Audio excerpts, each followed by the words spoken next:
Buenas noches, gente. This is, as always, Isidro Montalvo Espinosa, broadcast coordinator for Liga Nacional Puertorriqueña en Vivo. With me, as always, is my co host, the redoubtable Louisa. How are you doing? Hello, I was going to say good evening, not evening for us, afternoon, extra bonus Sunday baseball. It's very exciting.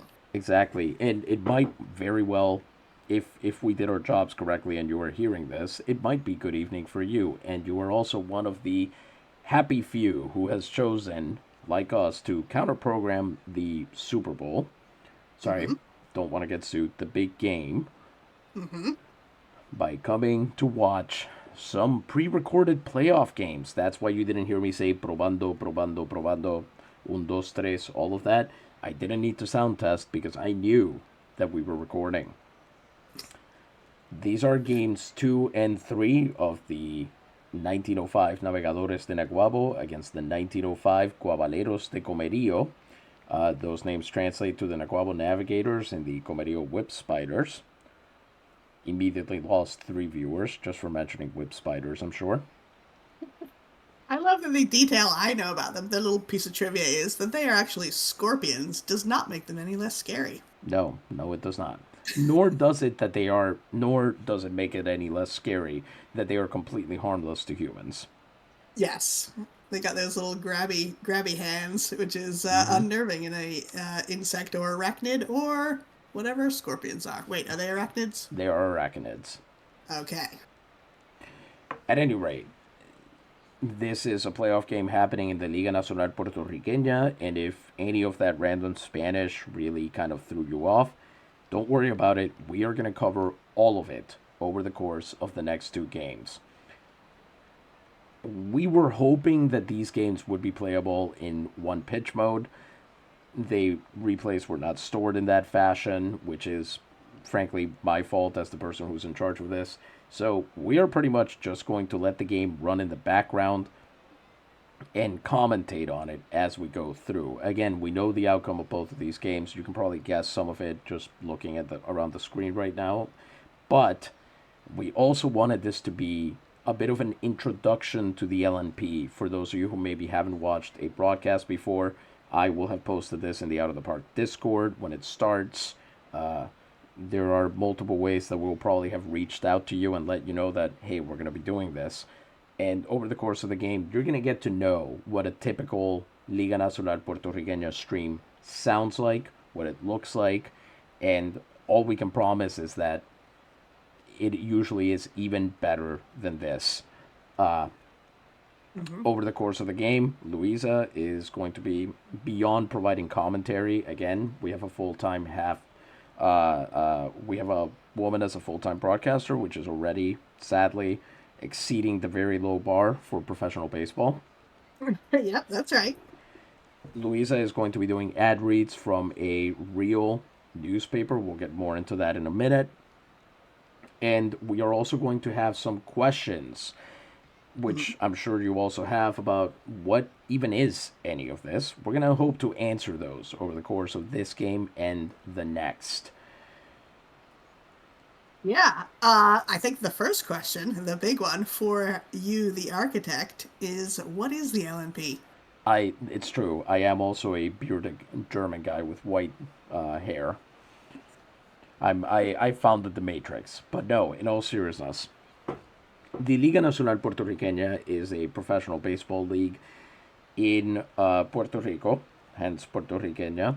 It began play in 1871. It is currently, as I mentioned, in its 1905 season. The thing you need to know about the Liga Nacional Puertorriqueña is that every single town in Puerto Rico gets its own team named after local traditions or animal life or things that that town is famous for economically. And sometimes, let's be honest, as a joke, the Navegadores de Naguabo are nicknamed that, the Navigators, because their real nickname would be Enchumbaos, the drenched ones. That Eh, sounds ominous. Indeed, it basically they're what are the the Greyjoys called in Game of Thrones again? What are they? They're Islands Men or something? The drowned. No, I'm thinking of the drowned god. They're the. I don't remember. Oh, I Boy, wish I ground the did. gears to a halt. Oh, to the full stop already. Oh, it's true. But yes, The that Iron is Islands. the Iron Men. That's what they're called, Ironborn, and Are they? Yes, that yes. would be kind of that feeling, except that Enchumbao does not have that same badass sound, you know. Yes, very true. It So sounds no, more tragic. so no baseball team would go out and name that if they wanted to beat any of their opponents. So we gave them a fancier nickname. The Guabaleros, the Whip Spiders, are nicknamed that, and because guava is a term for a whip spider, local to I think Puerto Rico and Cuba as well. Oh. Anyway, there are 78 towns in Puerto Rico is the point. So there are 78 teams in this league divided between Liga Ostos, which is not the league that we are watching. That has 39 teams and there are 13 divisions, all of which are geographically fairly contiguous.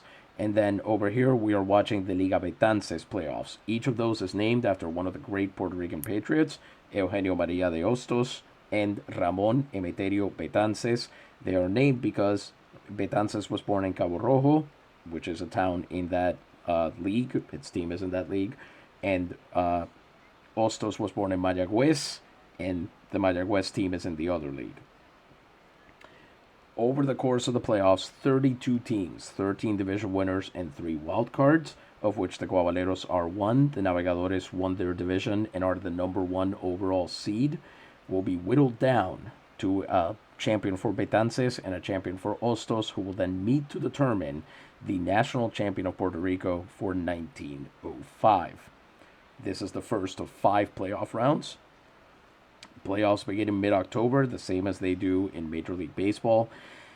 And they end in early December after 2 rounds that are best of 5s, 2 rounds that are best of 7s, and 1 round, the national championship, that is a best of 9.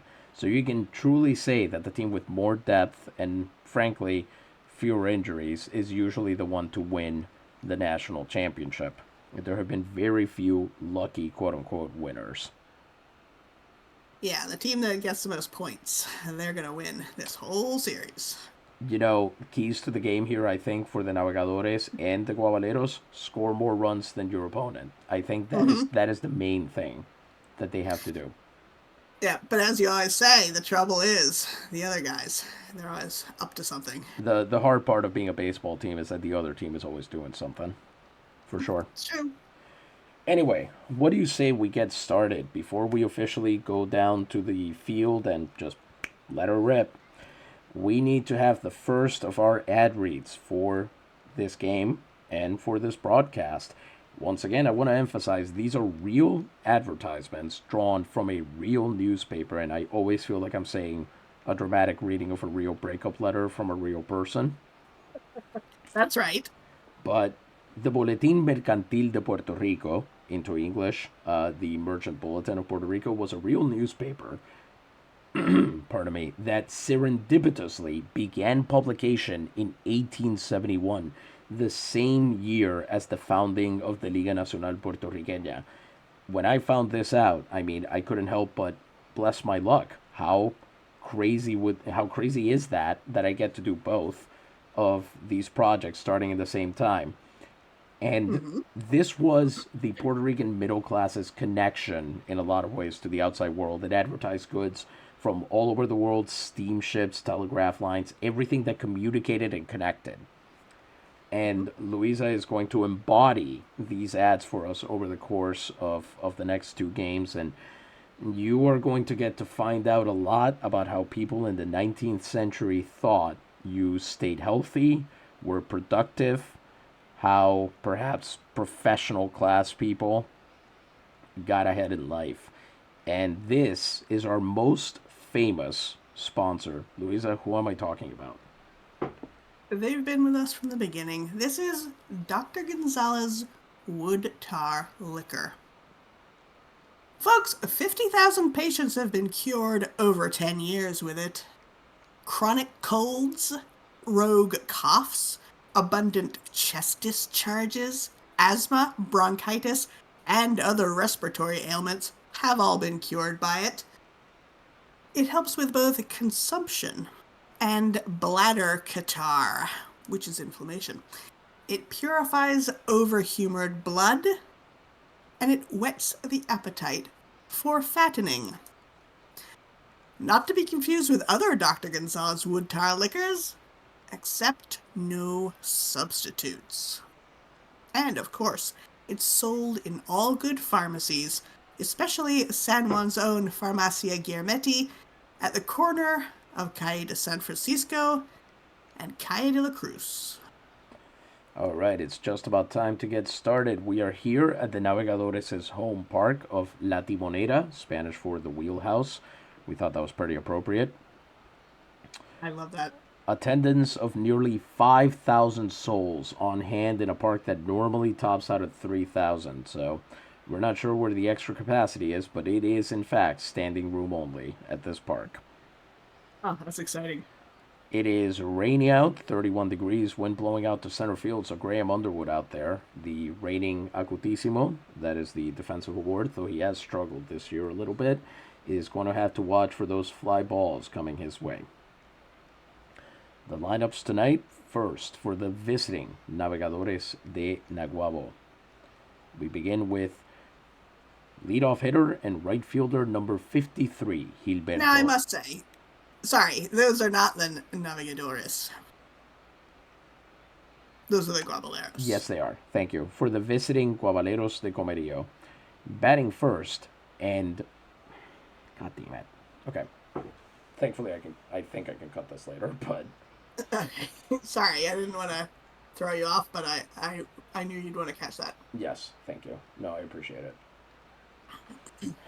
First, for the visiting Guabaleros de Comerío. Batting leadoff and playing right field, number 53, Gilberto Lopez. Batting second and playing third base, number 24, Palamedes Chavez, whose portrait has gone blank. Ooh, mysterious man. Yes, he thinks that'll help him steal bases, I assume.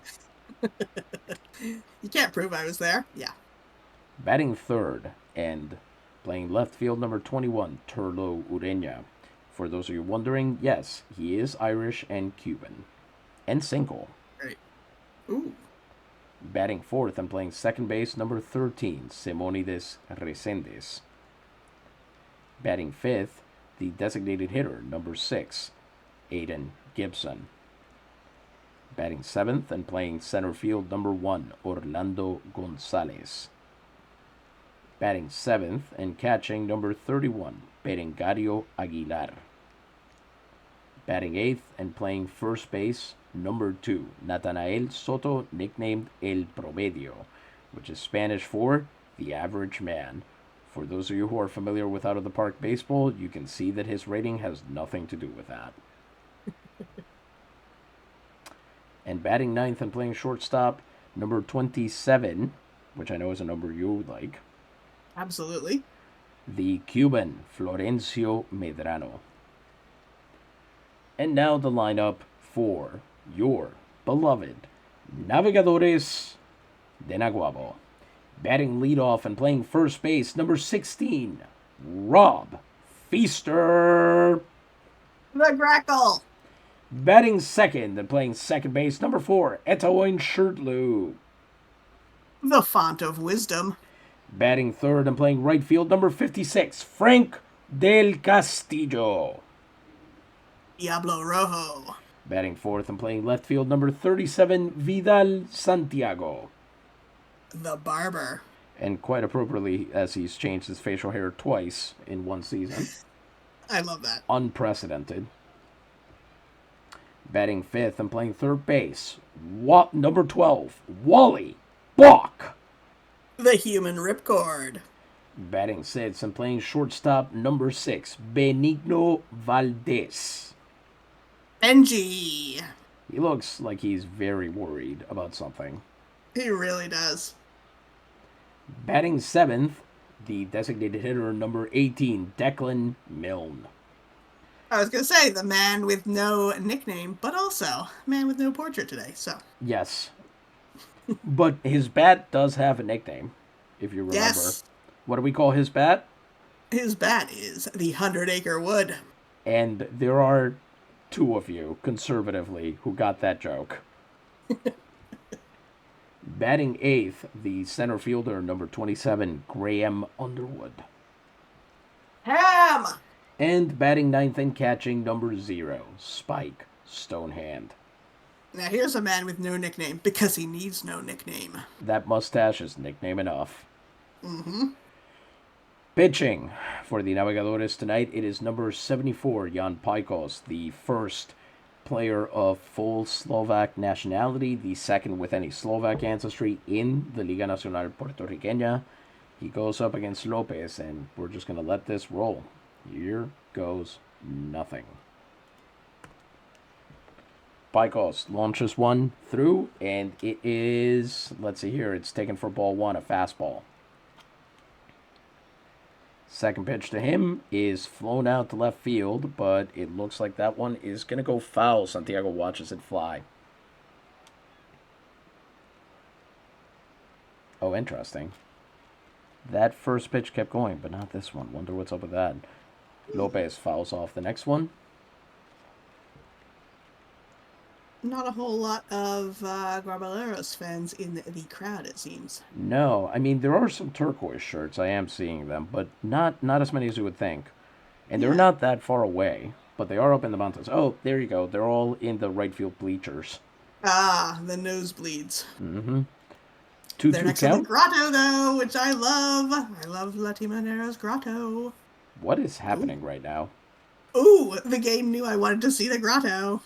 Big fan of that grotto, you are. Ah, so good. Little waterfall out there. Must be so nice. Indeed. You can take a dip there after the game. Mm-hmm. That's probably a terrible idea, as he launches that one into Yes. ground out to Rob Feaster, who will step on the base. And down goes Lopez for the first out of the game. All on right. a 6-pitch at bat. Not too bad for the Guabaleros, frankly, or the Navegadores. Gilberto Lopez drew 3 walks in the first game.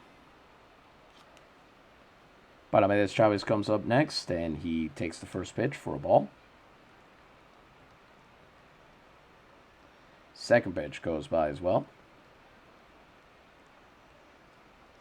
81 runs for Palamedes Chavez, but he was 1 for 15 against Naguabo during the season. And this is no better, as he also grounds out to Rob Feaster. They shouldn't make them run all the way there when they already know they're out. That actually gets you in trouble with most managers if you don't. Ah, terrible. Ureña's first pitch is taken inside. That's ball 1. Ureña, I guess you never know if the first baseball... will drop The it. first baseman might drop it, yes. Indeed. And Ureña grounds out to second. Shirley has it, takes a step, throws him out, and Comerío goes down in order to end the top of the first inning. And, well, yeah, exactly. That's what I was about to mention. You're used to watching Ted Balloon innings, which are always a roller coaster. But here Yeah, we they are. really are. This was very clean. Very competent. And from a pitcher who was really struggling in the latter part of the season. So we're particularly happy to see that. Good. I believe the current lingo is you love to see it. There we go. So, next up in the bottom of the first, the Navegadores will be up facing Toribio Garza, and we are wasting no time here. Rob Feaster is going to take a called strike. He's had a lot of issues in the playoffs so far. Toribio Garza, number 14, pitching for the Guabaleros. As Feaster fouls that one off right at the plate. Oh, boy. So he's got 2 strikes on him, and now you want to watch this at-bat. Garza is going to miss low and inside with that curveball to make it 1-2, and then miss again with the splitter, which was really the money pitch for him here. You would hope that that's the one that would keep Navegadores batters off balance. They've lost to splitters before. All of his pitches look very low to me. He does seem to be trying to go for the ground ball here, for sure. And the splitter already drops off the table. That's kind of the point of it. So Yes. it makes sense that you're seeing everything hit the bottom of the zone. But there he goes. He misses outside with that changeup. And Rob Feaster has brought this first at-bat to a full count. Oh, do we get to hear the 6 words everyone loves to hear? During a baseball game, anyway. This Yes. will be a payoff pitch. Rob Feaster was 2 for Woo! 14 against Comerío, and he will remain. Well, he'll be 2 for 15 after that as Gonzalez catches that fly out in center field. More bad luck for our boy Rob. Darn it. Next up, it's Shirt Lou, who swings right through that first pitch, a curveball.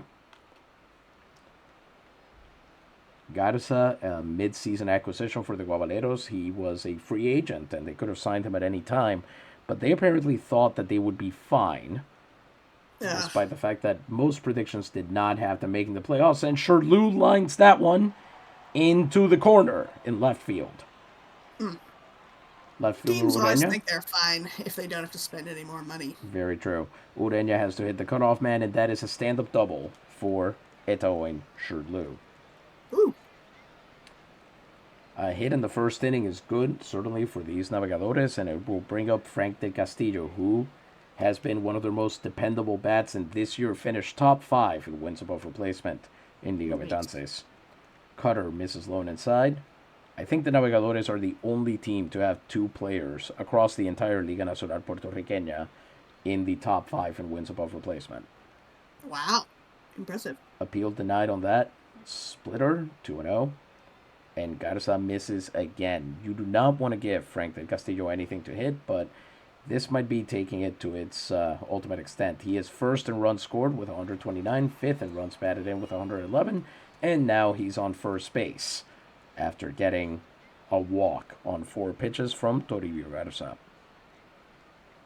Next up, Vidal Santiago, number 27, who can usually be counted on to drive in those runs, watches a splitter away for a ball.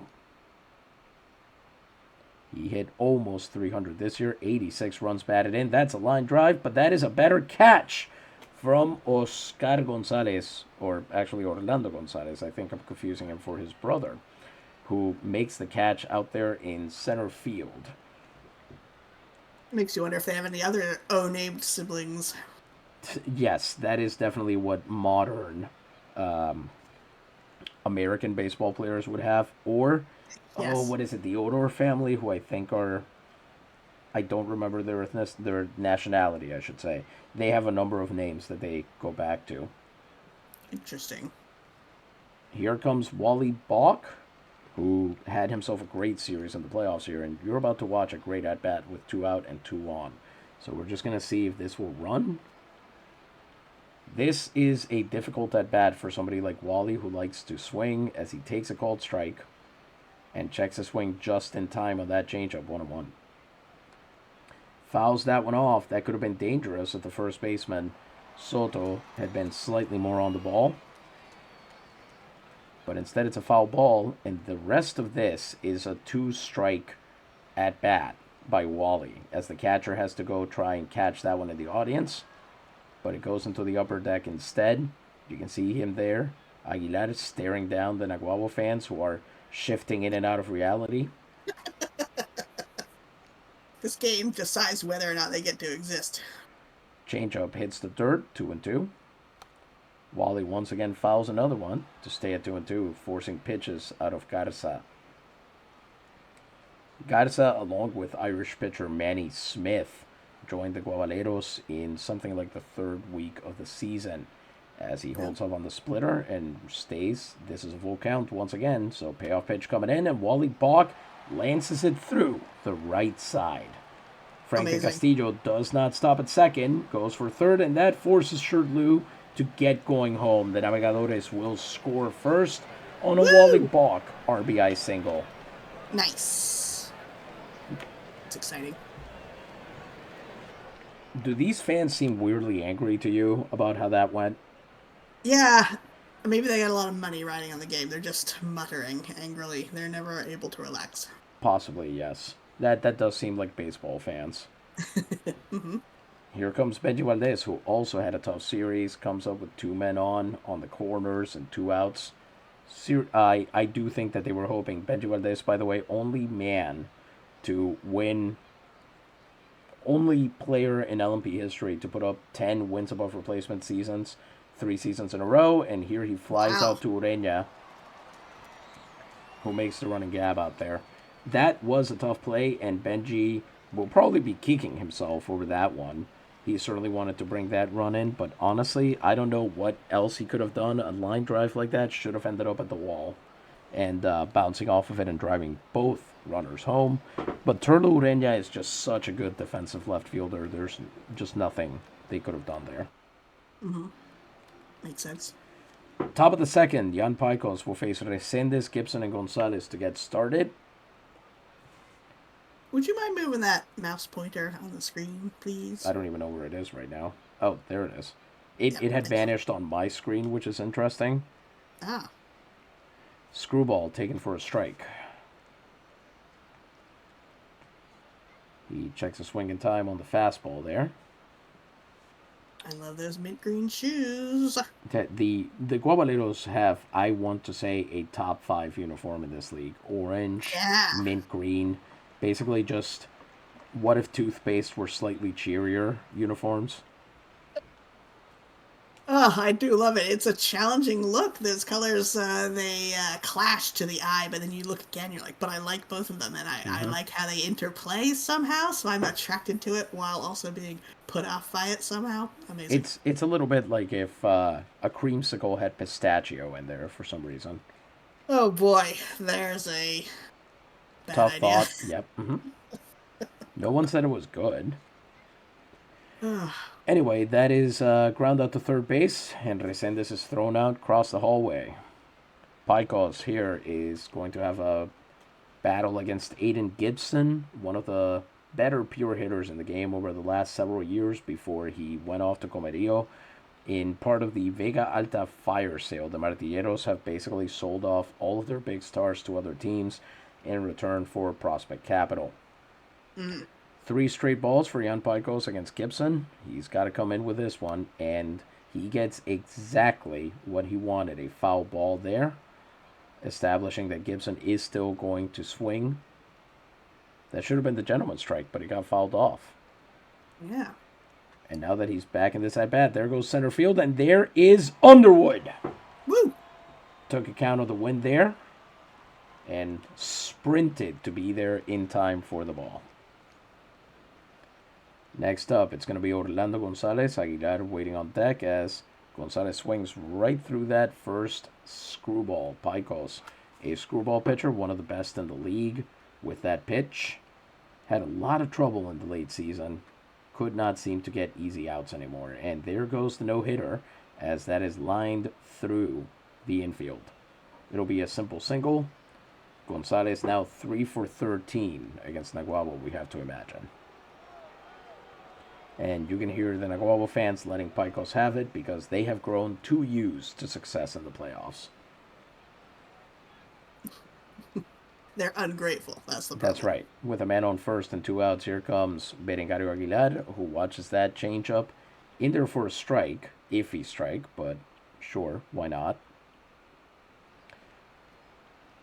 Curveball misses low for a ball. Aguilar also just 2 for 13 against Naguabo, and well, he's not a good hitter, and here he hits it directly to Sherdlu, who just runs it over to second base, and the top of the second is over.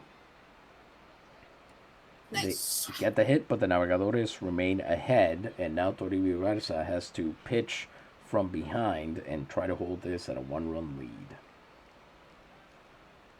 Declan Milne comes up, and on that first pitch, he hits it all the way out to center field. Oh, bother. Oh, wow. That is on the warning track, and Gonzalez can't get to it nearly in time. Milne slicing into second base with a leadoff double. Wow, that was good. Longtime LMP watchers know that for a while there, Declan Milne, who came over from Sabana Grande in a trade, was specifically there to upgrade the designated hitter position and back up at first and third base because we had to move Felix Bucar to back up in the outfield. And, well, Louisa, what bit did we start doing whenever Milne came up to bat based on his performance? Well, you might have guessed from Milne that we dipped into the world of Winnie the Pooh. And I'm going to tell you right now, they have not guessed that. We have mostly been harping on, maybe unfairly, on Eeyore for his performance, I would say. Indeed. Well, we haven't been harping on Eeyore. We've been doing Eeyore impressions whenever he comes up to bat. It might feel like harping to him if he can hear us from where he's trying to bat. Across time and space. You've been listening to too much Lord Huron again. As that cutter misses low and away. Look at that. Underwood up to bat, and he sends that one foul.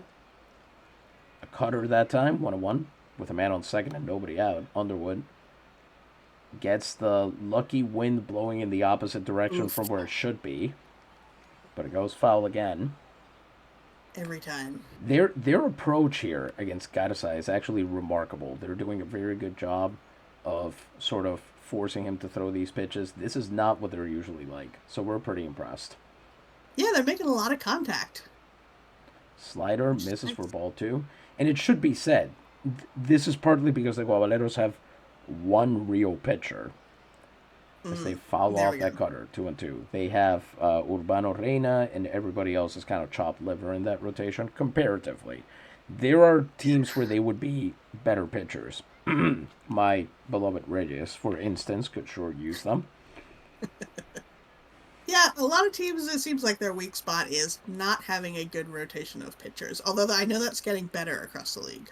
It is, although unfortunately the problem is that every time the pitchers who come up get better, that means the pitchers who are already there get worse, relatively speaking, right? So every year, it's kind of an arms race every year. Literally. Pitch misses low, very well said. And here comes Graham Underwood, who was 6 for 12 against Comerío during the season, and he hits that one into right center field. It bounces off the wall, and the outfielders there are having some trouble with it. That's easily going to score Milne, and it's going to be an RBI double. The Navegadores double their pleasure, double their fun, but most importantly, double their lead. It's a stand-up double as Ham brings the bacon home. Yes. Curveball misses the outside corner for Spike Stonehand. He not only hit a double for me, he got me a chance to see the grotto again, which I love so much. There you go. He loves you so very, very much. That pitch is fouled off, and, well... Oh, boy. Stonehand misses the curveball. He did very well this year, honestly. It was his first year as an above-average offensive contributor, but you would not have known it in the playoffs. I'll say that. Yeah. No Navegador, to be clear. There are 0 Navegadores who do not find Stonehand to be their field general. He is the man making sure that guys like Jan Paikos are going out and having great games as often as possible. He calms down Ted Balloon when the wild man of Naguabo starts coming out. He is this team's captain, for sure. Is that a role that usually falls to a catcher, or how does that usually work out? For sure. Originally in the Liga Nacional Puertorriqueña, it was actually pitchers who were kind of the defensive captains. Then it shifted to shortstops once they figured out that they should play on the infield instead of shallow center field. Yeah.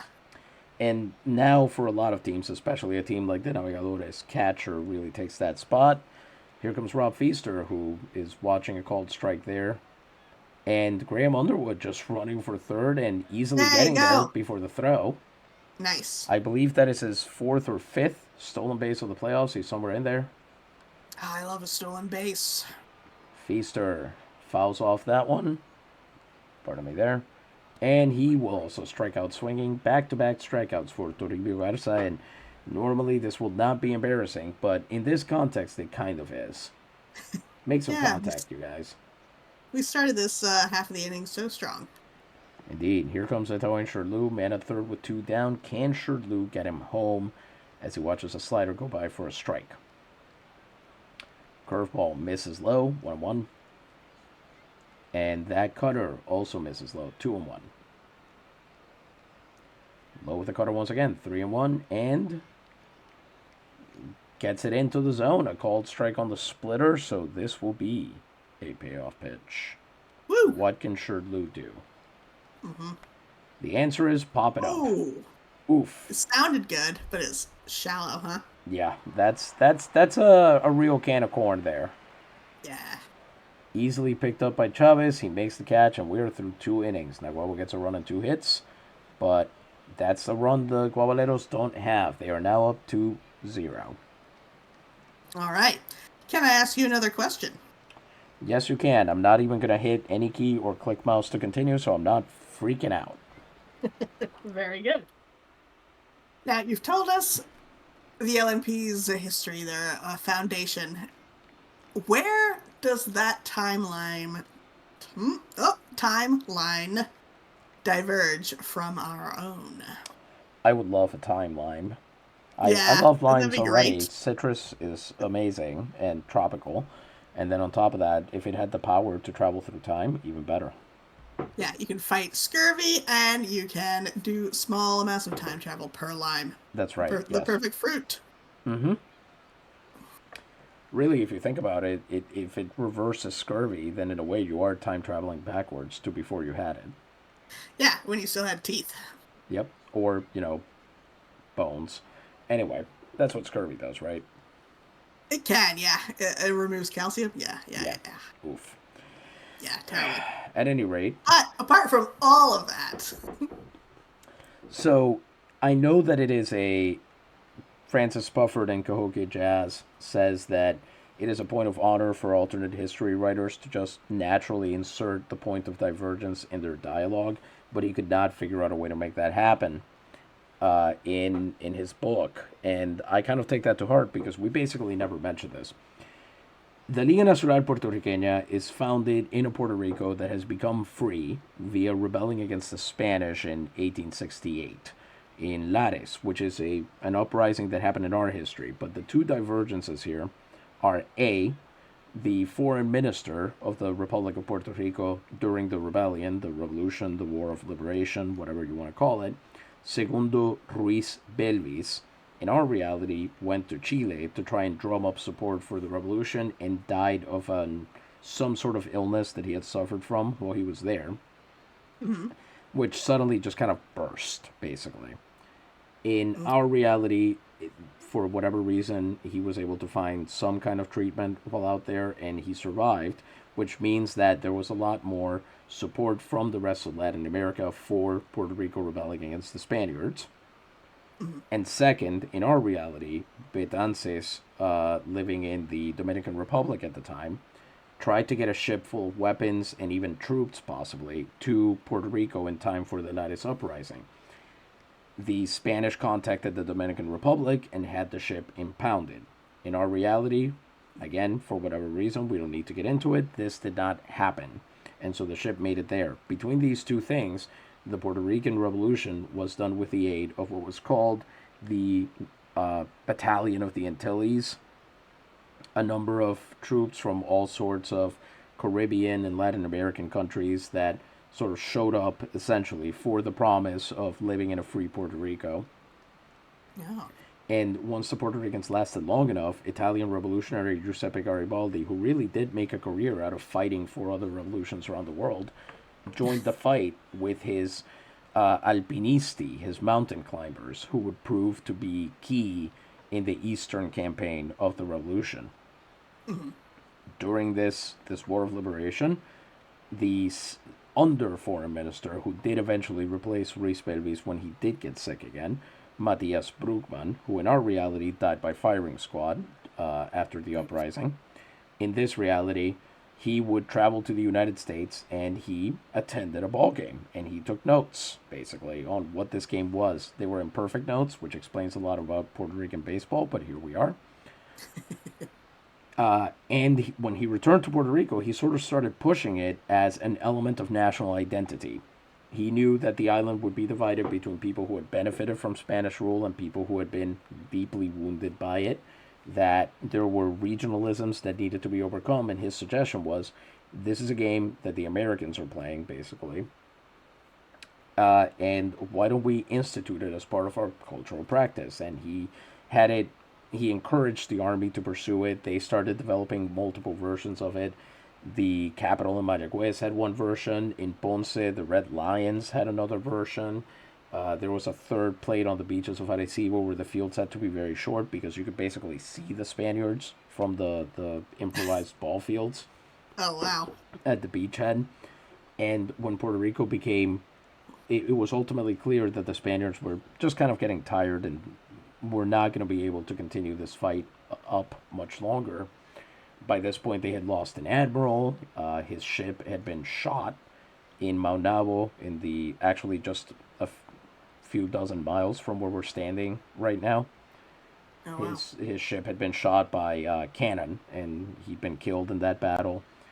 When it became clear that the Spaniards would no longer be able to continue fighting this, they basically, the Liga Nacional Puertorriqueña started to actually gain traction. And in 1871, as the peace began to be signed and the Republic of Puerto Rico got set up, Brugman would transition to become commissioner, partly because obviously this was his baby, but also as a way of kind of getting out of the political fight, because the Radical Party was really hoping that he would run for president, and he basically didn't feel like it. Oh, okay. Very interesting. He would have been fighting against General Rojas, who had been the commander of the Army of National Liberation. It wasn't a fight he thought he could win. He didn't want to get involved into formal politics, so he backed out. And we got what we got, which is the Liga Nacional Puertorriqueña continues. It did take a pause from 1898 to 1900 because of the American invasion, which also happened in our reality. But it came back in 1901 and has been part of the rebuilding of the country, really. Yeah, and now here we are, 1905, going strong.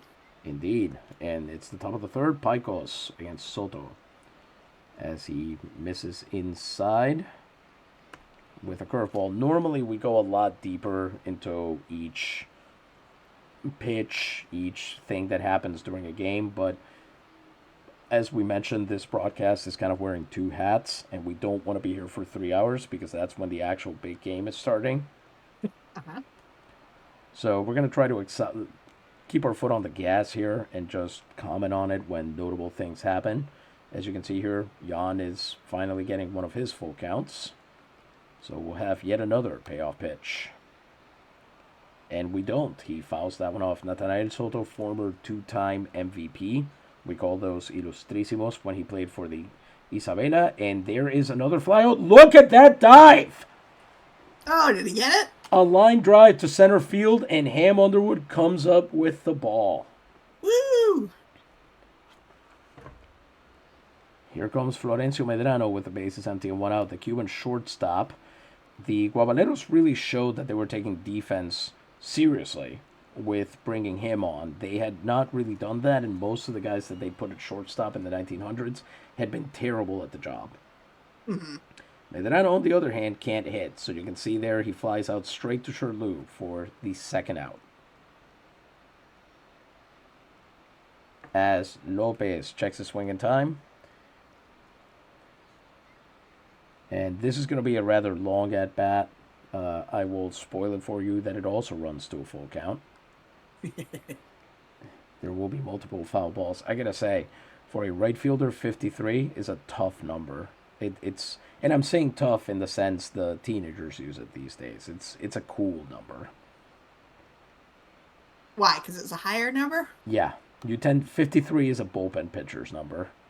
Ah, I see. To wear 53 as a right fielder is nice. Mm-hmm. It's one thing if it's 55, you know? If it's a number where it's doubles, that's automatically much more like a star power number. 53 is a man who knows what he wants.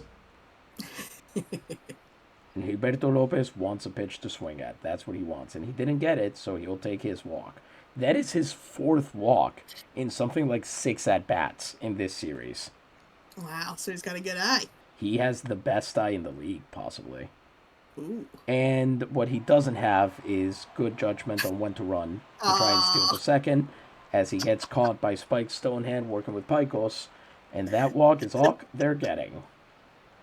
That poor guy. It looked like he went and tried to do a dive after the ball had already reached second base. He was trying to do a swim move, you know? It's very funny. Here's Frank de Castillo, who drew his own walk last time he came up, and this time he's going to get one through Oh, the yes, third here we baseman go. on a first pitch swing. Very rare to praise a first pitch decision, but here we are. It's a single for Frank de Castillo. Nice. Next up, it's Vidal Santiago, and they love him in the stands. You can see that. Mm-hmm. Vidal watches that one go in for a called strike. Low pitch. He hits that one, and that's a hollow noise. Ureña will have absolutely no trouble with that one. Oh, dear.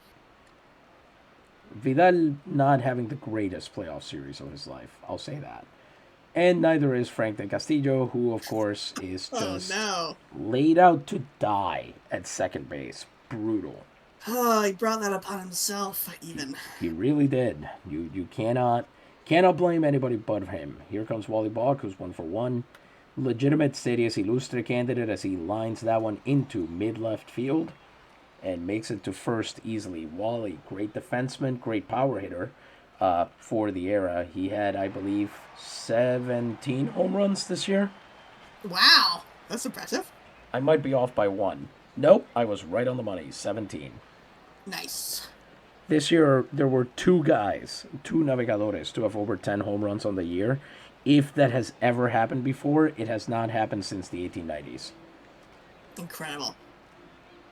That seems to kind of mirror real life, huh? Where two guys on the same team kind of get into a little race. Yeah, you're thinking, you're going for McGuire and Canseco here, Bash Brothers. That's the biggest example I can think of. Yes, but I have heard of other players like getting into that. Fair. Here comes Benji Valdez, and he will ground out to first. And we've got something else coming up in a second here. We're going to see if this is going to be nice to us and let us do what we need to do here. So the Navegadores are unable to get anything going despite getting 2 base hits in that inning. They remain ahead 2-0, but who knows for how long. All right, turns out the mouse is being quiet. And we did not have to panic over the game continuing automatically. So we will have another one of our old-timey ad reads. Folks, here we're going to talk about a different type of product here for making your life a little better. LTP Vert en Paris is now importing the extra fine new essence, Corolopsis du Japon. Do you need soap? Corolopsis du Japon. Essence? Corolopsis du Japon. An eau de toilette? Corolopsis du Japon. A new scent for vinegar? Corolopsis du Japon. Face powder?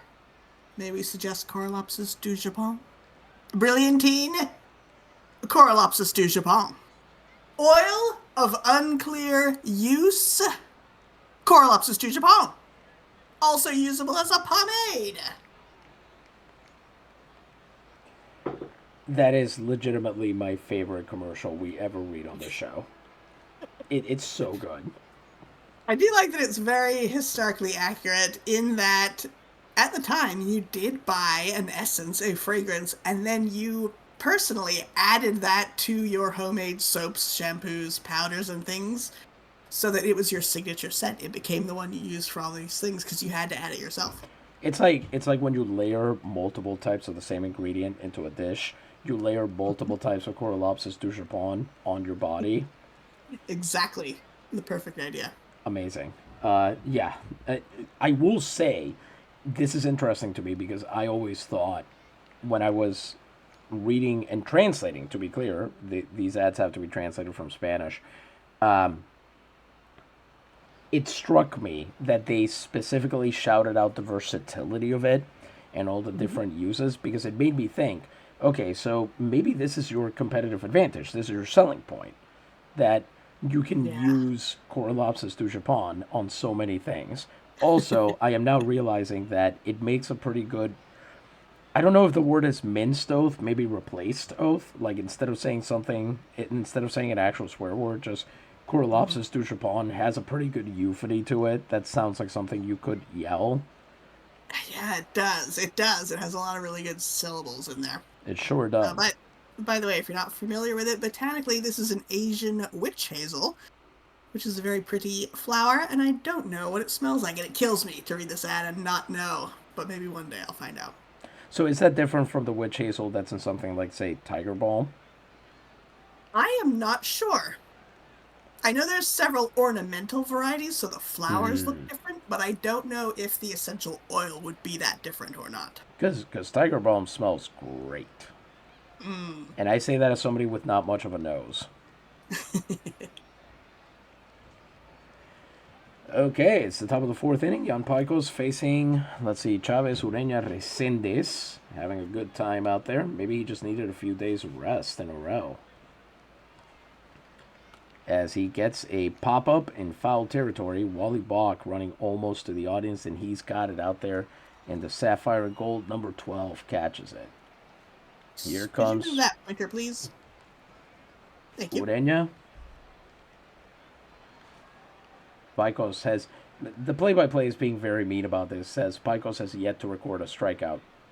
Is he winning 2-0 or not? They're very pessimistic. As Ureña, and they should be based on his last couple months.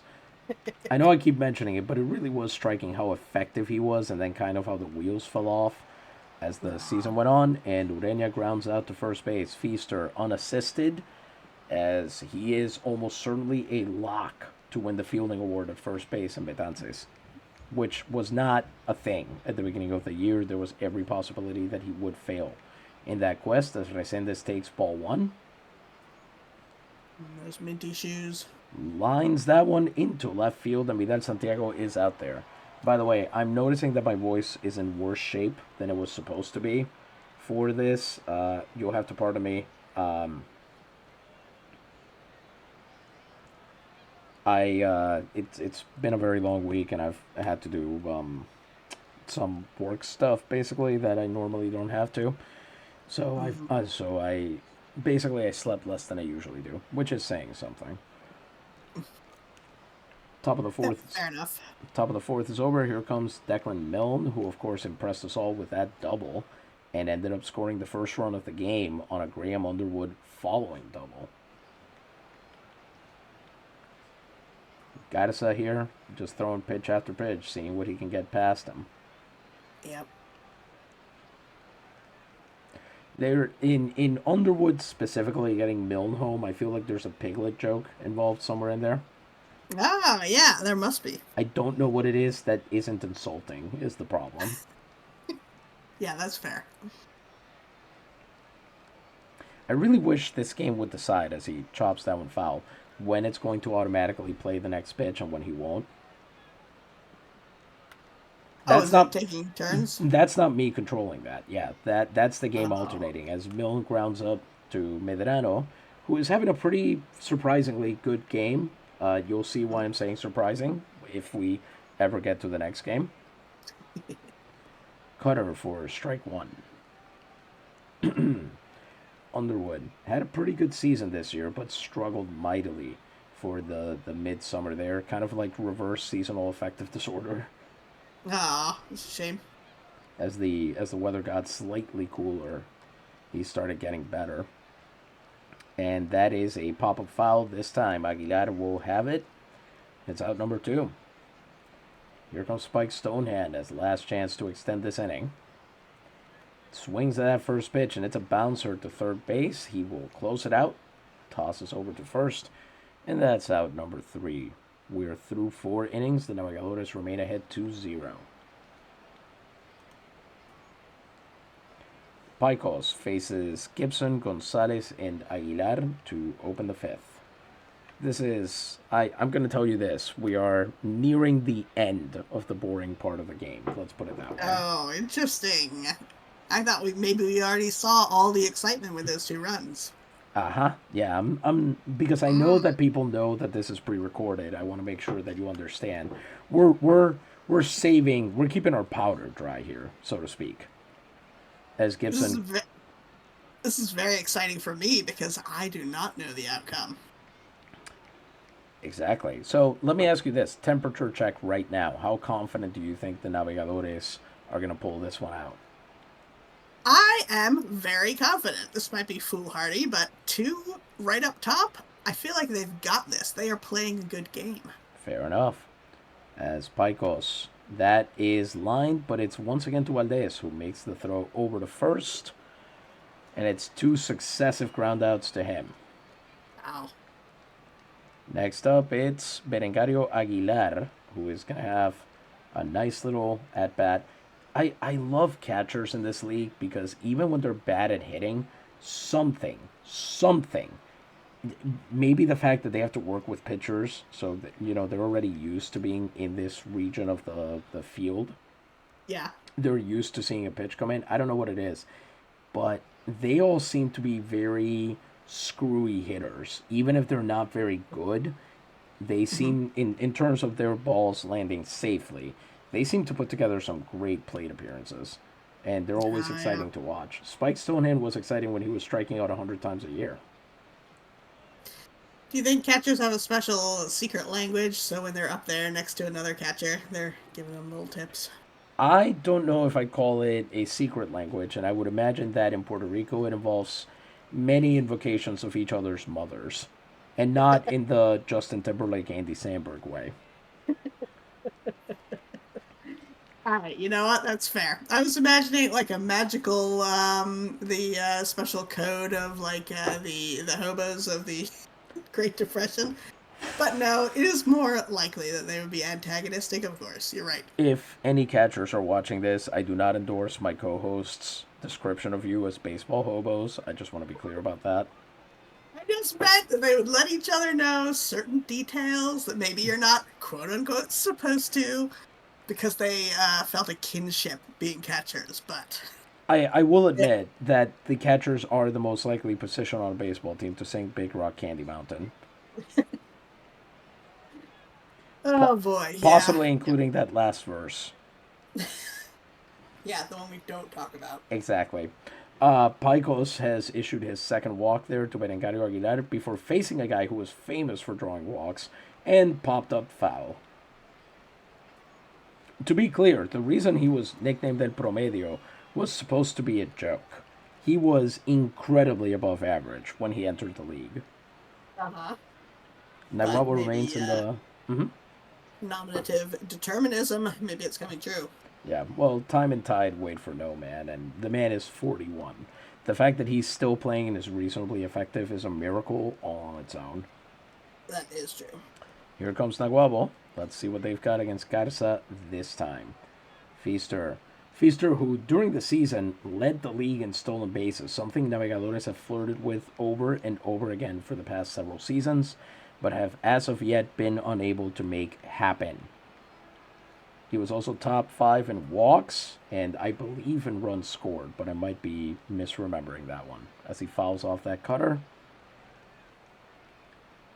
Feaster's eye is really his distinguishing feature at the plate. He's very good at finding good pitches to swing at. So even though he's still a bit of a free swinger, like most of the Navegadores, he also manages to draw more than his share of walks. Mm-hmm. And here he strikes out for the second time in a row. That is what we call dramatic irony. Very good. Good timing on that one. Toribio Garza, with his third strikeout, will now face Shirtley. And on the first pitch, that is sent through the right side gap. Second baseman there can't bring it in. Resendes, one of the best rookie players on this Guabaleros team, and it'll be into right field. Shirtley backs it up back to first base, and up comes Frank de Castillo, who of course drew a walk. Or pardon me, singled and then got caught stealing second last time he came up, which is what, frankly, the Navegadores at this point just call a Frank. Savage. Swung on, lined into right center field. That's a long line drive. As it bounces off the wall, Shirtley going for third. Will he round home as that relay throw comes in? Looks like no, they're leaving the runners at second and third. It'll be a double for Frank de Castillo. All right. Runners on second and third for Vidal Santiago. And first pitch swinging. It's into center field, and that is run number 3. Vidal Woo! Santiago with a great single up the middle, and looks like Frank del Castillo will also be coming home as that throw What? is offline. Naguabo goes to 4-0, on the game, as Wow. the throw from center field, Orlando Gonzalez couldn't quite get it. Wally Balk is up, and he continues his torrid stretch as he gets his 3rd hit of the night. That's going to put runners on 2nd and 1st as Vidal Santiago thinks better of trying for the opposite corner. So 2 on and 1 out for Benji Valdez, who is 0 for 2 on the day. He's been, of course, struggling. 2-time Ilustrísimo here. He has a chance at a 3rd this year, although he will likely have to actually fight for the votes this year. The Navegadores with their 10th hit of the ball game here, as they are ahead 2-1. Pardon me, Valdez is ahead 2-1. He hits that one foul, so we'll be at a full count yet again for Toribio Versa. Here we go. Payoff pitch coming in. Valdez swings that one off the tip of the bat and gets it into left field. Ureña Nice. not predicting that. They're going to hold the runners, and so the bases will be loaded.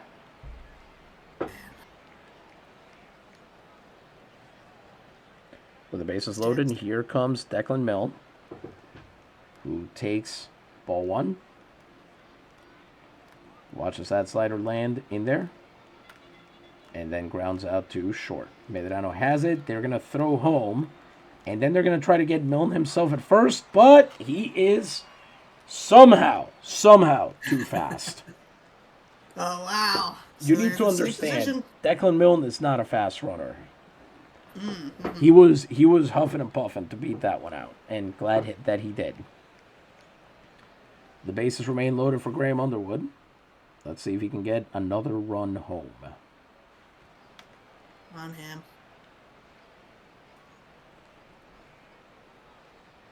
1-1. 2-1. Underwood, the thing is, he used to be just this massive free swinger, right? But at least then, because you knew he was going to swing at everything, kind of like an English Roberto Clemente, he could do some interesting stuff. Oh, that's cute. That got fouled off into the Guabaleros dugout. A coach stepped out and tossed it to a child in the audience. Aw, that's nice. That's so sweet. Especially this time when baseball is probably worth quite a bit of money. Indeed. 2-2 count, bases loaded. And that is not quite going to make it into the air. So it'll be easy for Soto to pick it up and step on the base. The inning is over. 5 hits, 2 runs, 3 left on base. Speaking of baseballs, oh, sorry, yes? Well, first let's make sure that this isn't going to betray us. Oh, yes. Like the Calzones. And they did not. Sorry, Okay, you were good. saying? Have we ever discussed how is there a location on the island to get special baseball mud? Because I know the MLB gets theirs from New Jersey, but I'm assuming the LNP would have their own secret source. Thoughts? You know, we have never... I don't know that we've ever talked about this before. Obviously, they would not be going to New Jersey because they would have nothing to do with American product at this point in time. I'm trying to think of particularly muddy regions of the island, and frankly, the answer is kind of almost all of them. I was going to say, there must be a lot of delta land around the mountains. The south of the island is in a rain shadow, so that one is less well known for humidity. The south and southeast, especially, the south and southwest, so Cabo Rojo to Ponce, pretty much anywhere else I could imagine you would get some.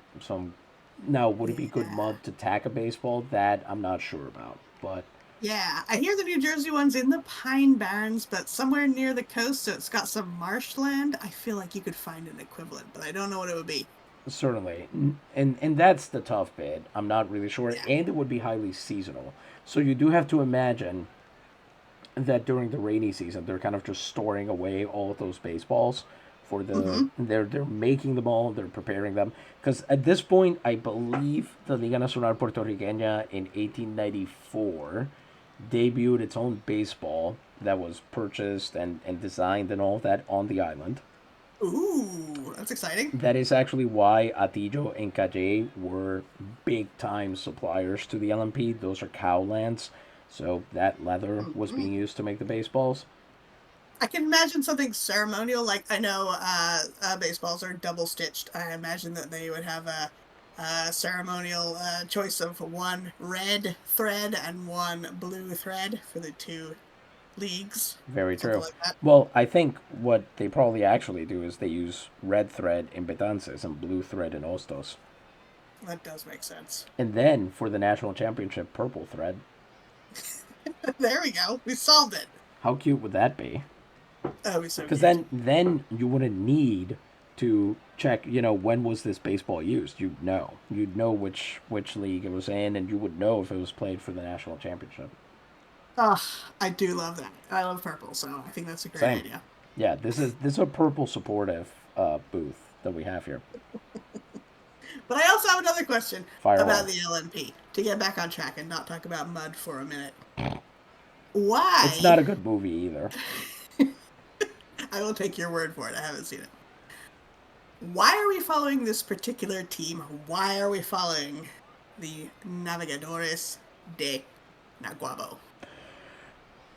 The Navegadores de Naguabo, so there are two reasons. One is historical and one is more recent. I know that 1905, technically the whole thing is historical, but hear me out here. The Navegadores de Naguabo are literally the first team to sign a player in the entire history of the Liga Nacional Puertorriqueña. They got the first pick in La Selección, which is the only draft that has been held in Liga Nacional, Puertorriqueña history, and the only draft that will ever be held in Liga Nacional Puertorriqueña history, Nice. because we do not believe that at any point, very sorry, we No, do not that's fine. believe that at any point a player should be forced to sign with a given team.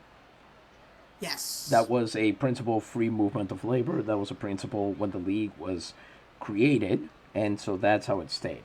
Right. So the Navegadores got to pick first in the first round and chose Rene Hernandez, a pitcher who became known as Corazon de León, Lionheart. Ooh. Wow, what a great name. And it gets better. Check out what they got the next round. They also got to pick first in the second round, and they chose position player, second baseman Samuel Valle, whose nickname was La Gargola. Ooh. I love that. For those of you, that's the gargoyle. Apparently, it refers to the way he would kind of sit on the base paths. Kind of, I was gonna he'd say. kind of have his arms out, splayed out as though he was about to run. He was a stolen base machine in the 1870s. That's great. After that round, unfortunately for them, every other team rebelled at the fact that they were getting to pick first every round and said, absolutely not, we're not going to let this continue. And so from there on, they used a serpentine method where the Navegadores picked either first or last. And that's probably the reason that the Navegadores have never been very successful. Their last playoff visit had been in 1876, before the 20th century. And then their first owner, Enrique Collazo, passed away, and his son, Enrique Collazo Hijo Jr., he had the idea, well, let's change how we built the roster. And his first thoughts were, one, we've had a lot of trouble keeping old players on the roster, old in baseball years. So we're talking here over 30.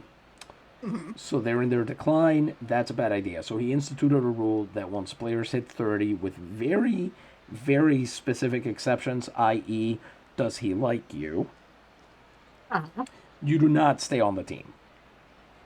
Interesting. That's very ruthless. I feel like that could cut into morale. It could. And then you've also got the fact that his second measure was, again, with very specific exceptions, which we can get into more later, you could not have more than one player of any given nationality on the team.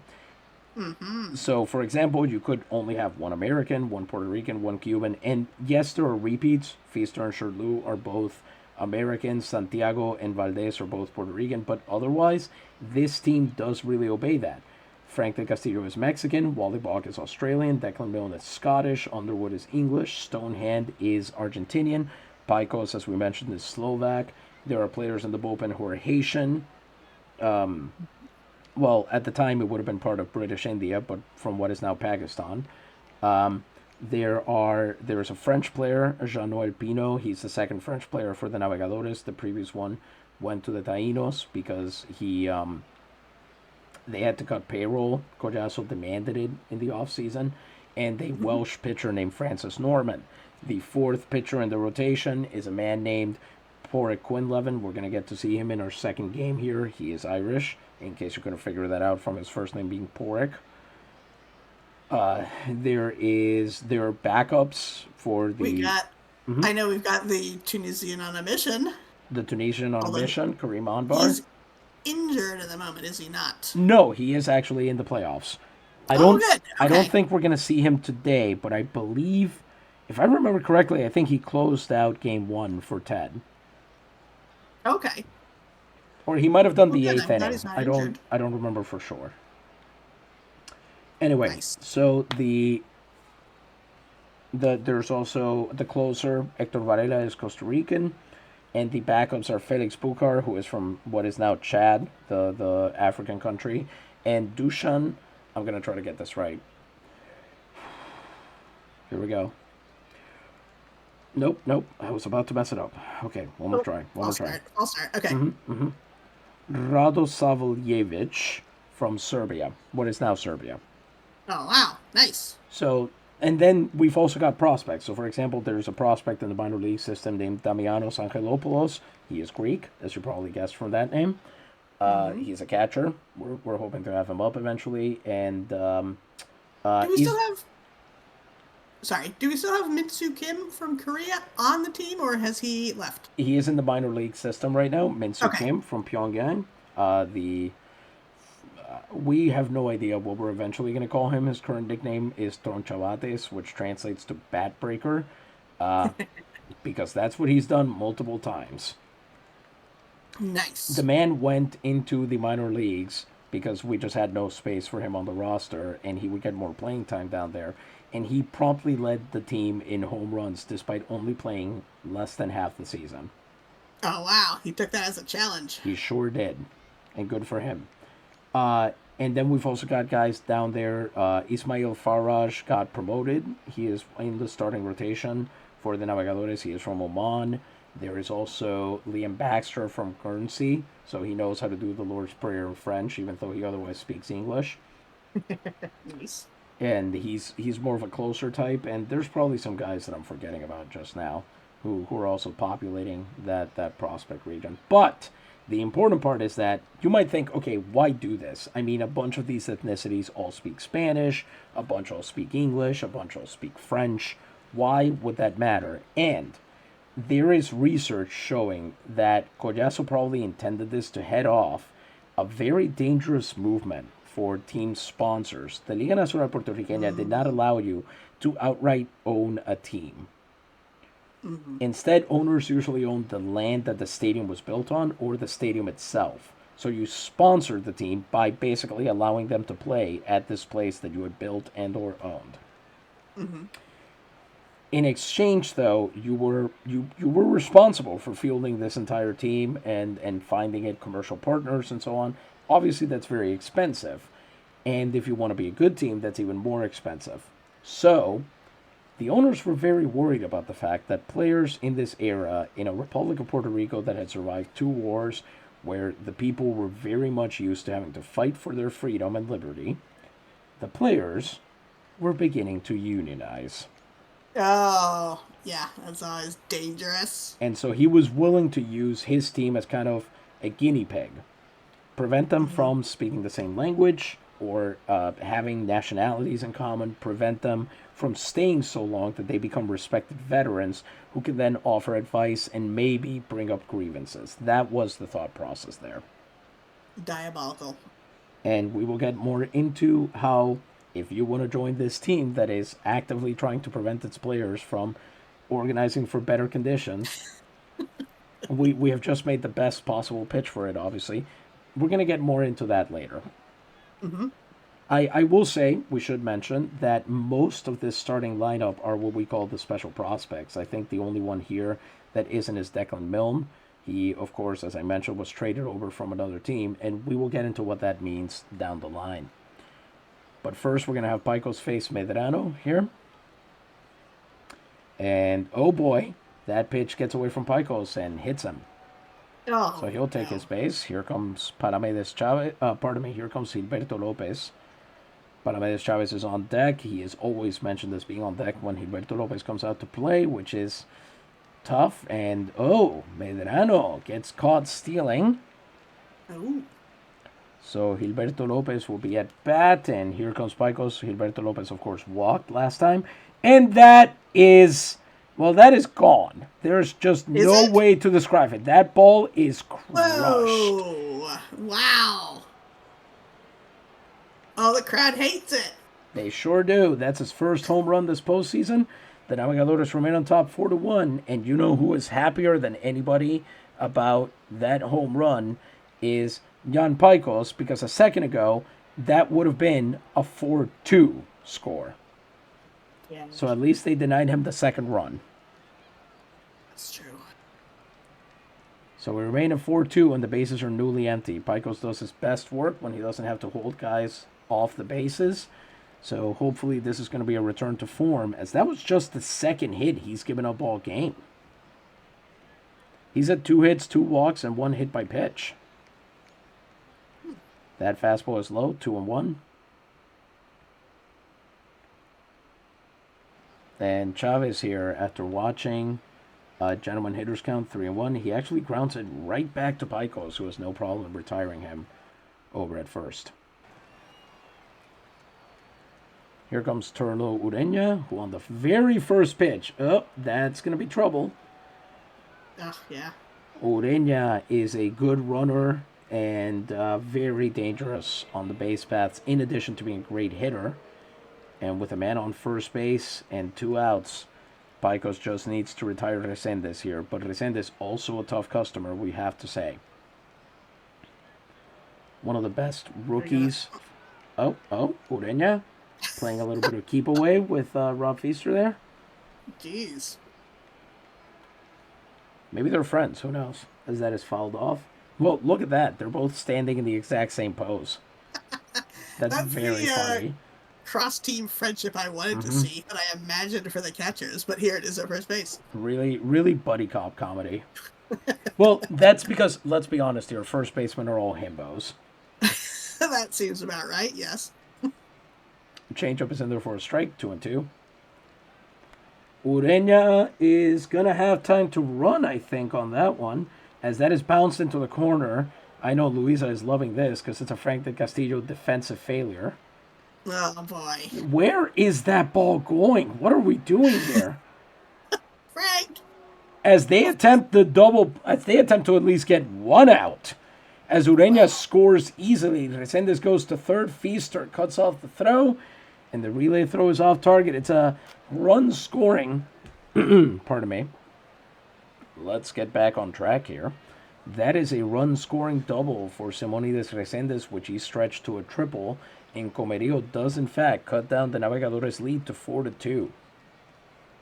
Jeez. Just I was going to say, Mm-hmm. before this half inning, I was going to say, it's quite remarkable that they have kept the Guabaleros down to just 1 hit.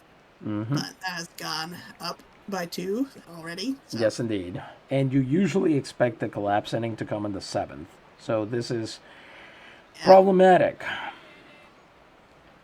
With a man on third and 2 outs, here comes Aiden Gibson, who once upon a time would have been the scariest bat, I think, to face in this situation. He was famous for his ability to drive in runs.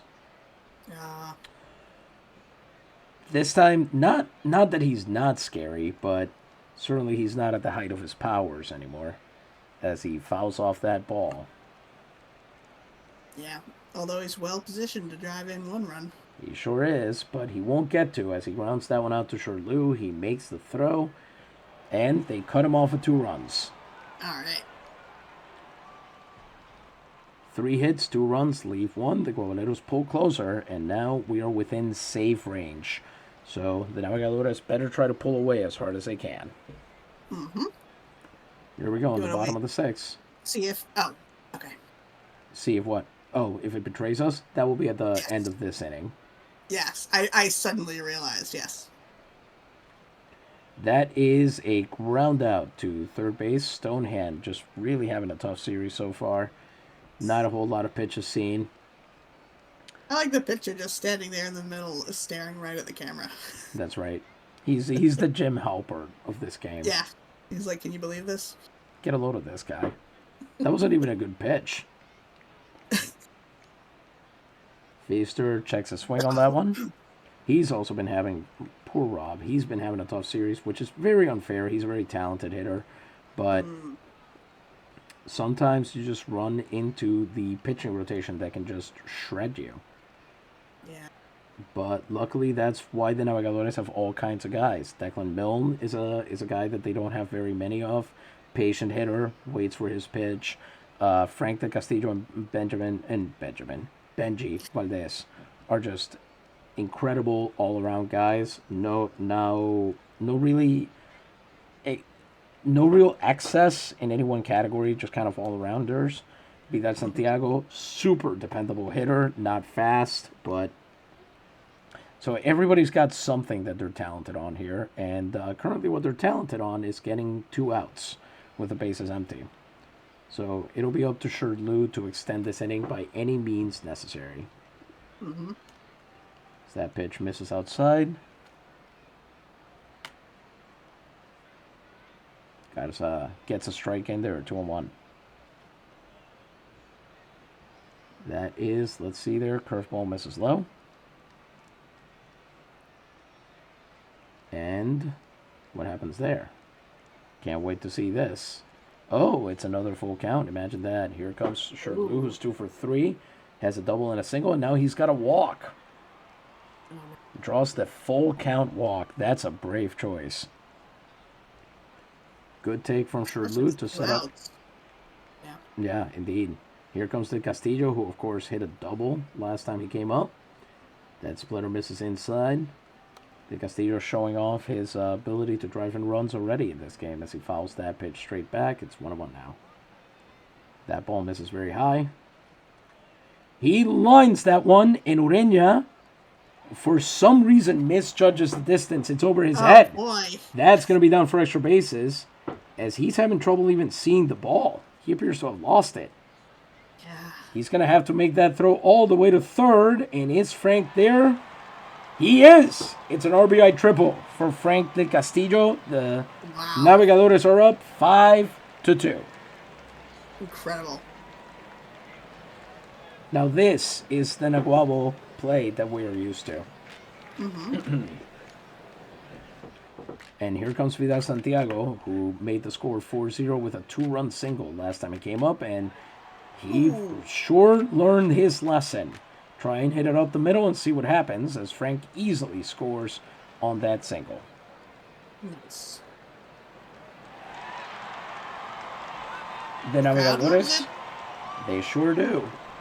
The Navegadores are up 6-2, and that knocks Toribio Garza out of the game. Here comes Raul Valles to try and finish this game out against Wally Bach. Well, certainly finish the inning, but in these days, you probably were also trying to finish the game. Raul Valles did very well during the regular season, and you can see why here, as first pitch to Wally Bach ends up as a pop-up. Easy catch there in foul territory on the right side, and we are through 6. The inning is over. 2 runs, 2 hits, no errors, 1 man left, and the Navegadores are now up 6-2.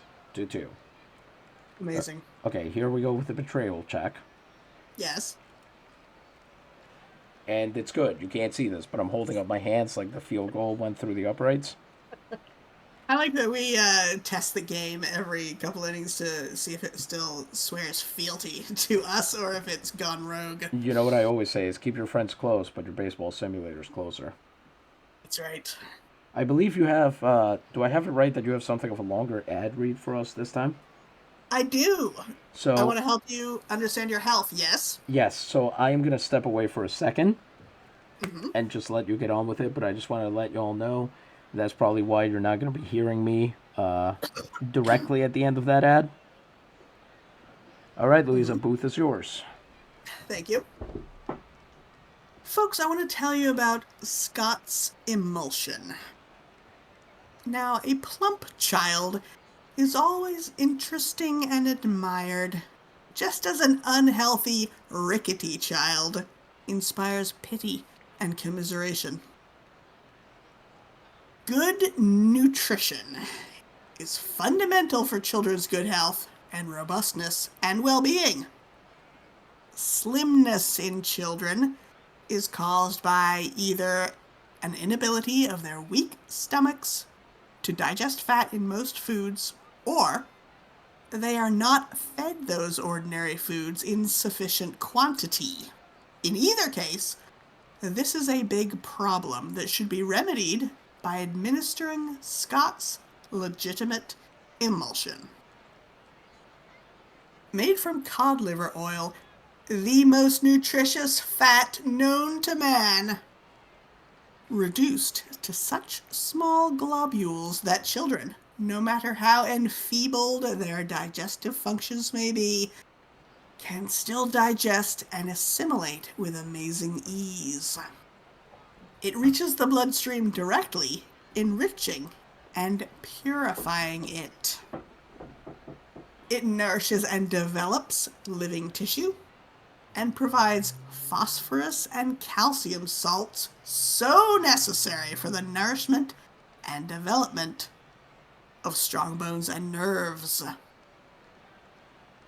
It is of such pleasant flavor that children take it as if it were candy. And it is considered and recommended by doctors the world over as the best aid for developing organisms and the most powerful restorative. Disclaimer: Scott's legitimate emulsion is the only emulsion that neither separates nor spoils, nor does its white color change. It is the only emulsion that is inalterable. Scott's legitimate emulsion does not burn the mouth, nor fester in the stomach, nor does it cause diarrhea in children, and it is the only one doctors prescribe. No bottle is legitimate without our trademark of the man with a fish on his back. Scott and Bone, Chemists, New York. Scott and Bone is my favorite Lee Bardugo novel. That's very good. It feels like Should it would have we a whole bunch of sequels to it. should Yes? we should we mention the thing that we always mention about Scott's emotion? The first thing I want to say is I love that the disclaimer for this ad is disclaimer. It's actually better than you thought. It's not a disclaimer about how you might try to sue them. And I love that. But yes, please, what personal connection can we draw to Scott's emulsion? Ad men have always been the same way as what we're learning here. But to be Yes. clear, I was a Scott's emotion kid. I have had Scott's Ooh. emotion in multiple flavors. I've had it in the original white, and I've had it in tropical orange. Oh, that's so good. And I have to say, as far as emotions go, my grandmother literally just called it emotion, emotion. That is what she called Scott's emotion. And I have to say, I would never ever have imagined that it was cod liver oil.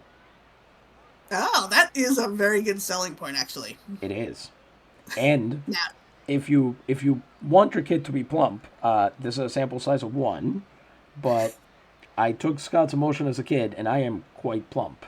So well, you're interesting and admired, so it stands to reason. also true. Well, okay, interesting, yes. Admired, perhaps. Did you take it as if it were candy? No, we have talked about this before, and Scott's emotion. So it was very, in my memory, it was very thick, Yeah, that seems right. and so it was tough to drink a lot of it, and it wasn't Yeah. something that was so sweet or so fruity. for the orange version that you would want to as a kid. What I really did eat as though it were candy were there were these special cough drops that just had Ah, honey, yes, and so delicious. and they came in a little almost like a Lifesavers foil pack, except it was Hmm. square. They had three versions. One was regular honey, one was honey and mint, and the other one might have been honey and ginger or something. I don't remember. Hmm. But literally just a hard shell of Yeah. honey and then inside the liquid. And I would eat those as if they were just I would demolish a pack right now. And I can hear the entire audience going, and you should, given what you sound like. Oh, I remember those. Man, those are so good. Uh-huh. Mm. Yeah. They really were just honey candies. Yep. Delicious. Ricola got nothing on these. Just not the same. Not the same at all. Now I'm curious. I don't know if we discussed this before, but what did the original flavor taste like? The one that was just white with no fruit? Not much is the Hmm, answer. okay. Fair Just enough. kind of a clean is maybe not the right word, but not particularly noticeable in any one direction. I don't remember any Okay. acidity to it. I don't remember it being sweet, except maybe in kind of a very general sense. It just tasted like this doesn't taste like medicine, basically. Well, that's a best case scenario, really. Yeah, all right. Yes. And I did grow up, and I've mentioned before that my neighborhood pharmacy is a compounding pharmacy, so I did grow up drinking whenever I had to take medicine that was any kind of like a Robitussin or something, that if it had to Mhm. be slightly more powerful than that, we could get it made at the pharmacy, and it would usually have a nice flavor added. So, like, green apple was a very common flavor. I had to stop Mm. taking that medicine because it turned out to be seriously mood altering, Oh, no. but it made me amazingly. You do not want a depressed 6-year-old. That's not a good idea, turns out. But it did Yeah. taste good. Yeah. So you're happy for a little while you're tasting it. Should we get back to baseball? Now, Yes. now, Let's now I'm not. actually kind of sad about my healthcare situation back in the day. Well, I feel confident that even though you did have Scott's legitimate emulsion as a child, you did not suffer from the medicines that a lot of children were having in 1905. So you're Very true. better off than them. I would also like to add before we continue on with this, Picos is about to face Orlando Gonzalez, who has facial hair that I can only describe as circus-like. It's very good. That is a very waxed mustache. It's almost Yes, it curled all is. the way around. Imagine showing up as a ball player with a waxed mustache in Feels like a power move. 1905. It had better Feels like be. a power move to me. Yes. Baseball players of this era were still just dirtbags. So they were not. This was not the era. You were a dandy in the off season, perhaps, if you were particularly famous. Most baseball players, Right. absolutely not. Have you seen some of their beautiful shoes? I will not believe it. Baseball players' the shoes? Yes, all the ones we get to see here, the reds and the mint greens and the Oh, I see. You mean the ones we're watching here. I thought you meant in our yes. reality. You have a point. As Gonzalez gets a single into right field, Frank de Castillo just suddenly decided to stop trying out there, I guess. Well, Frank. I have to be honest. I have no real problems with Frank de Castillo's right field defense, but Louisa does, and I love kind of getting her going about it. It's a shame. It's definitely a confirmation bias thing, but I see him fumble once or twice, and that gets fixed in my mind that he always fumbles, and then he does, because I'm thinking that, does seem to fumble a lot. As Aguilar there takes that ball, and then he hits that one right back to Picos. He has to make a quick decision, and he makes a smart one. Goes for the lead runner. Nice. So it's the first out of the inning, replacing the man on first. Yeah, I do have to say, I think this is the most authentic baseball fan you are, as Nathaniel Soto comes up to bat, because part of being a baseball fan is picking a player who's perfectly fine, but you hate him for some reason. And I'm not saying like he does bad things in his off time, pardon me, or he gets into fights with your favorite team. No, I mean inexplicably. You just decide that he sucks at baseball. Yeah, that seems about right. As he does not swing on that one. It's a 2-0 count. Fastball is in there. That's strike one. Hits that one too, Wally Balk. Balk goes to second, and they will not go to first for the double play. So here comes Florencio Medrano, and he immediately grounds it out to short Lou. Throws over to first, and this top of the seventh is over. Jan Picos with a great rebound inning.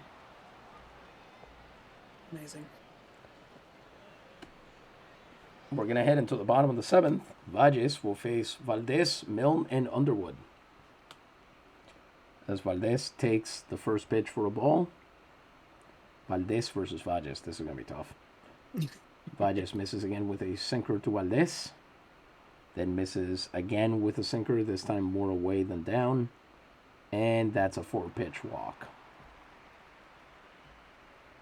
So Valdez will trot to first base, and here comes Declan Milne. Good eye, though. Oh, God, it's a side armor. I love it. Oh, man. Here comes Valdez running to second. Valdez there is not running for third. Valles checks on him, and that slider is taken away to make it 1-1. Man on second with no one out. Milne swings through that slider, and then he hits that one right to Resendes at second. And man, after that double, he kind of fell off, didn't he? Yeah. I mean, it's weird. He got the job done when he needed to, so it's fine. But it's true. Declan Milne, he came over because he was 30 to 40% better than the average hitter on his old team. He got traded, struggled for pretty much the rest of the season. Finally started getting it together in August or September once, I guess, the power of friendship started affecting him. Uh-huh. It's magic. And you just kind of hope that he would ride that hot wave into the playoffs, basically. Mm-hmm. It is a kind of magic. You're right. Okay. Now, I do have a question. Player on second, as we know, and that's directly behind the pitcher. Mm-hmm. If they start to try to steal for third, do the other players, the fielders, do they yell for the pitcher? They sure do. Okay. I was always wondering about that. Even at the high school level, you get trained to, if you see a guy going, you immediately start yelling runner or whatever your team has decided on. Yeah. Okay. Good to know. Watch what's about to happen here. Because next up it's going to be Underwood. So pitch out? They intentionally walked him to set up a double play. Because Spike Stonehand is coming up, and they know that he hasn't been doing so well. Aha! But of course, Spike Stonehand is not the only catcher on the Navegadores de Naguabo. Now batting for the Navegadores, number 17, Pablo Salmeron. Oh, this time our team is the team that's up to something. Exactly. Scheme it away.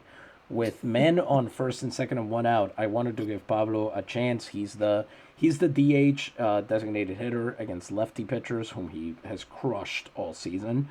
And he is a backup catcher as well. The way I would put it is Spike Stonehand is a catcher. Pablo Salmeron is a guy who's willing to catch. Mm-hmm. His arm is good. Otherwise, he's kind of average to even bad defensively. But as a hitter, he is transcendent. During the season, he hit something like 15, 16 home runs. He and Wally Ball kind of had that friendly competition going. He is holding down the Cuban spot on the major league roster for the moment. And he will eventually inherit the catching spot from Stonehand. He's 25. Stonehand is 28 at this point. So there's going to be a couple years there where Pablito is going to have to put it up. We used to nickname him Rodillon. Yes. The knees, which apparently is a nickname he had when he was back in Cuba because of his willingness to play catcher. But honestly, Pablito sounds just as good to me. Let's see what he does. He doesn't usually do so well for... Whoa! That's a double steal! Benny Valdez and Underwood go to third and second. Oh, nice. And here comes Pablo Salmerón, who this season was 4 for 22 in the pinch hitting role. And he swings on it and sends it into center field. Valdez will score. Underwood will advance to third. And it's an RBI single from Pablo Salmerón to go up 7-2. Wow. That's very exciting. Yes, it is. All right, Here comes a buzz. Here comes Rob Feaster, who's been having a tough game. Let's see if he can do better here. As he is 1-1. We're going to have to be honest. We were kind of hoping that this would be a shorter broadcast on the shorter side, but given how long the freaking Super Bowl is... It's free real estate. Exactly. Vages walks as third batter. As Salmerón goes to second. The bases will be loaded for Shirley, who watches Vages' slider at his knees. This is supposed to be the... Oh, hello. Big swing on that one, but he just fouls it off. Is that going foul? Yeah. Boy. And it is taking forever to do that. Yeah. Surprised Lopez out there just didn't bother catching it. Yeah, it looks right on the line. Weird. Mm-hmm. Shirley had scored 3 runs in this game, and here he gets struck out with a sinker. Doesn't even get to first. So it brings up Frank de Castillo, who tripled last time he came up, and this time it's a smart strategy to go for center field here, but instead this time it'll be a fly out, and he'll strand the bases loaded, which you can see Underwood was not happy about. No. And that little close-up he got. So 1 run in, and the bases are stranded as we are through 7. We move on to the 8th. The Navegadores ahead by 5 runs, and Paicos continues the game with Salmerón now a catcher as he faces Lopez, Chavez, and Ureña, which is a legitimately tough, I have to say, top 3. Lopez especially homering that last time and trying for another one, but this time he flies out to Santiago. He probably thought, I'm just going to get a hold of the same one again. He'll hang a curveball. I'll crush it. It'll be fine. Yeah, exactly. Not this time, Gilberto. Not this time. Paramedes Chavez, named after one of the more interesting characters, if I remember correctly, from Arthurian myth. Fastball swung at. If I remember correctly, Palamedes, Sir Palamedes, if I remember correctly, in Arthurian myth, is a... I think in the Once and Future King, I think they call him a Saracen. The implication being that he's a convert from Islam. See. Okay, I have read the book. That doesn't ring a bell, though. It's a big book. That's the problem. Yeah, I might be getting the name slightly wrong. Mm-hmm. Ball misses low and outside. 1-1. I was always a Sir Dinadin guy, anyway. It's the guy who plays all the pranks on the other nights, and he hangs a cook pot outside of his tent instead of his coat of arms. It's very good. Mm-hmm. Sends that one foul. 1-2. Besides, he's the guy who cooks for everybody. How could I not be into that? Mm-hmm. As that's a ground out to short from Chavez, who is now 0 for 4. Tough game. And here comes Turlo Ureña with a chance to extend this inning, get more pitches out of Jan, who by this point must certainly be tired. Yeah, really. Ooh, we almost hit him. Almost. Pitching inside on Ureña, I don't know if that's a good idea. Whoa! That's a hard line drive all the way into right field. And that's good. Look at that. Frank de Castillo doesn't panic. He gets to the right field wall and he catches it. And for once. You can imagine him pointing at the booth. He's kind of doing staring daggers at him, yeah. He's doing the Ken Costner in Tin Cup. He's like, this is for Heron up there in the booth, thinking I'm not going to catch this ball. Well, he was right, and I have to give him his credit for that. You don't. That's the best part of being a baseball fan. You absolutely do not have to do that. You don't have to do anything you don't want to do. That's the dream, huh? That's why people like following baseball, I suppose. Possibly. Okay, in the bottom of the 8th, Vages will face Santiago, Bach, and Valdez to begin with. Let's see if they can do anything here.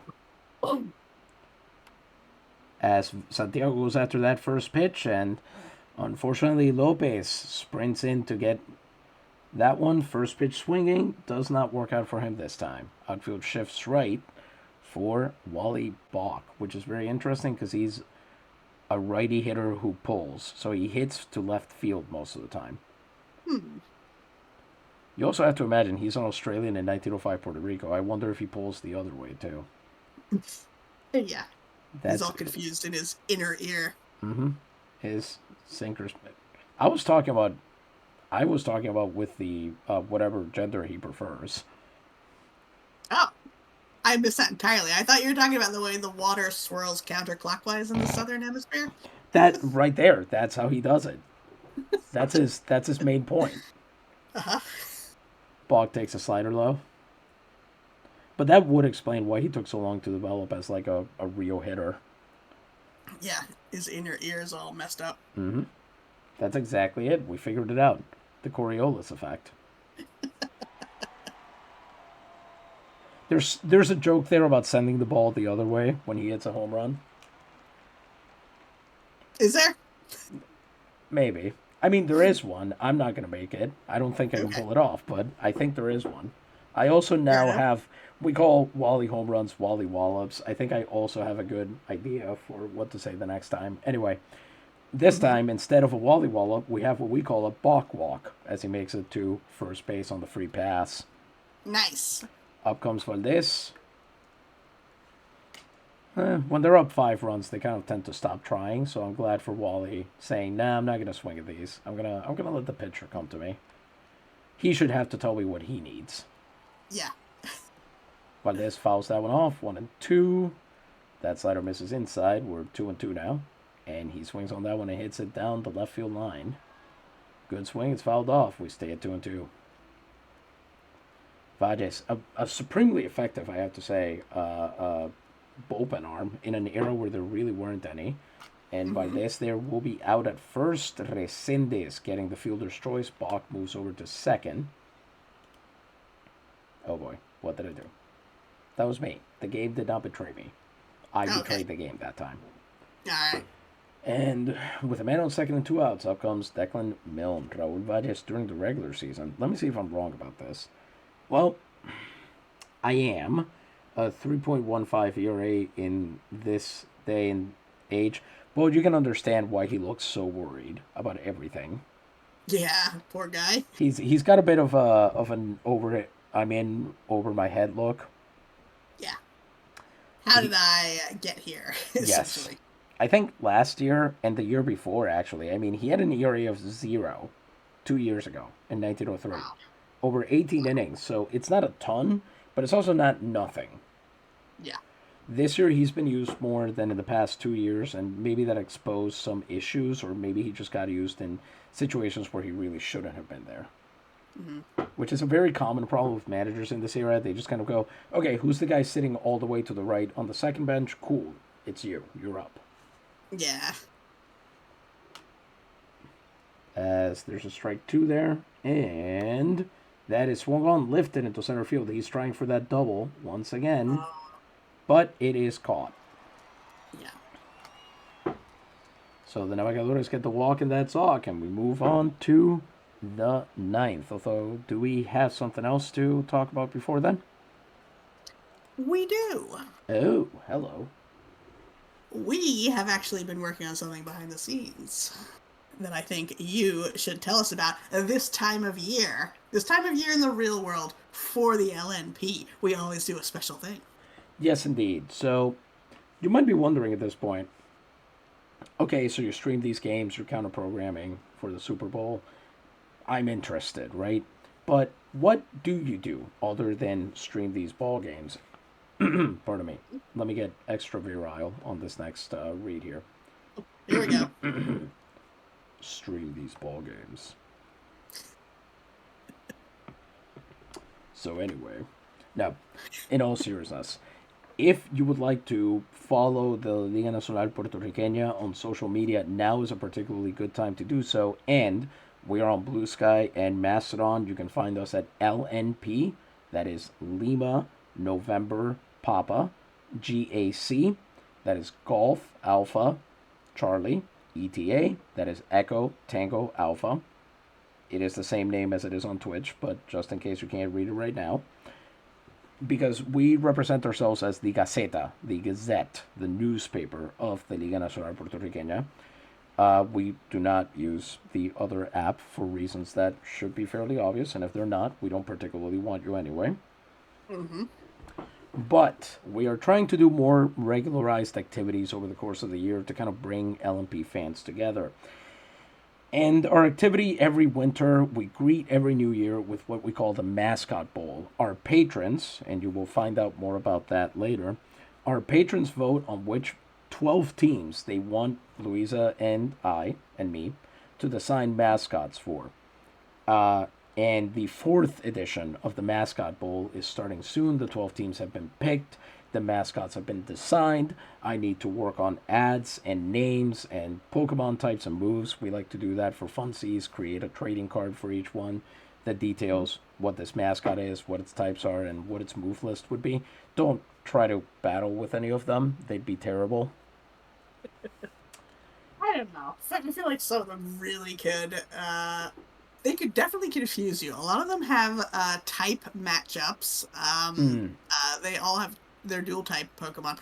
They have type matchups. Some of them have never been made in the real world. Yes. And there's a reason for that. And I think they would be confusing enough that could be really successful for you. Which is especially interesting because I'm pretty sure we have at least one mascot. We are now on the fourth edition. With these mascots, if I remember correctly, we will have designed mascots for 44 of the 78 teams in the league. So that's, slightly over half.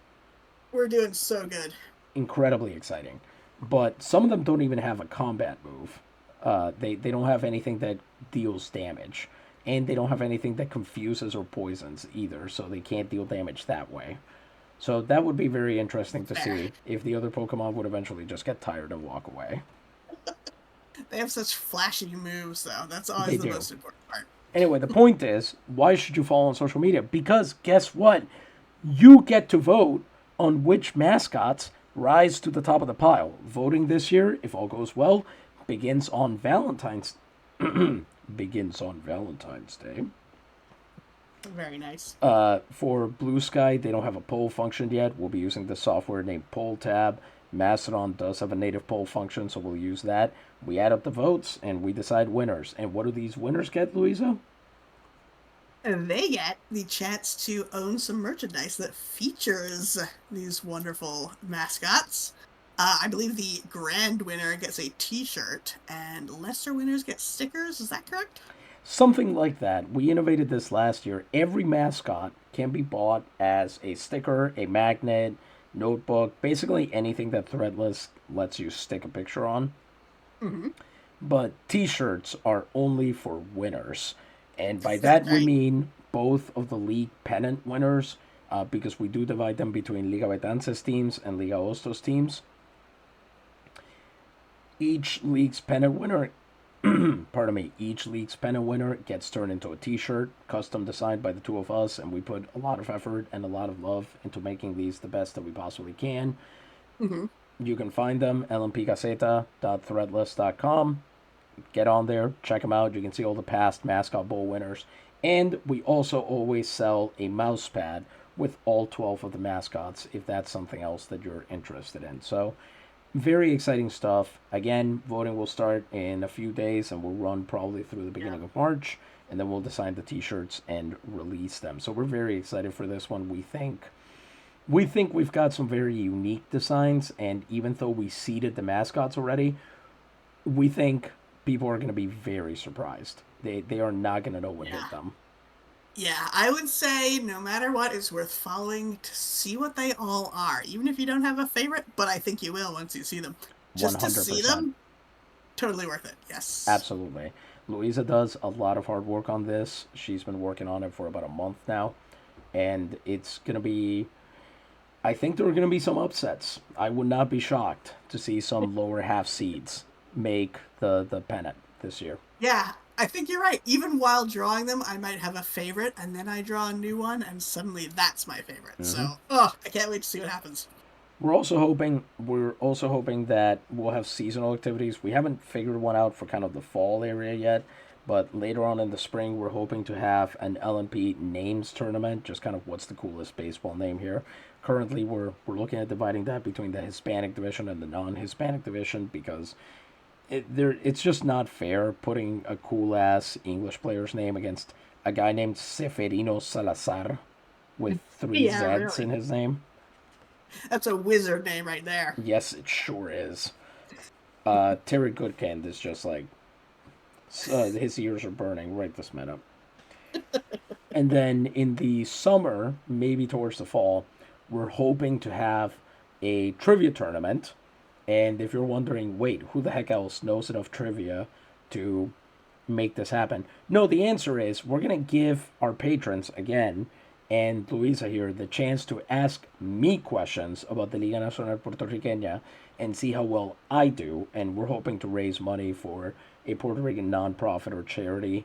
With that one, stay tuned for details. We're starting work on it right now. We'll let you know when it takes a firmer shape. Oh, that'll be so exciting. We both love trivia, so I'm looking forward to that. Yes, and obviously, as the person who knows the most about this league, I still know basically nothing.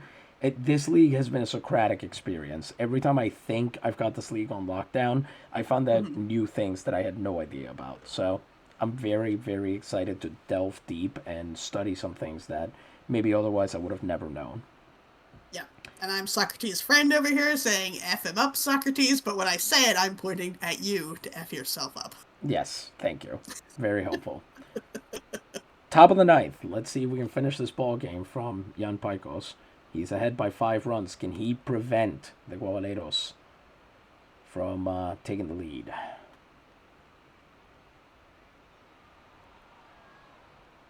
It really makes me sad that the game threw such a large wrench in our plans here by storing this replay. Yeah. This is my fault. I just kind of figured that even if the replay was stored this way, it would actually... Whoa!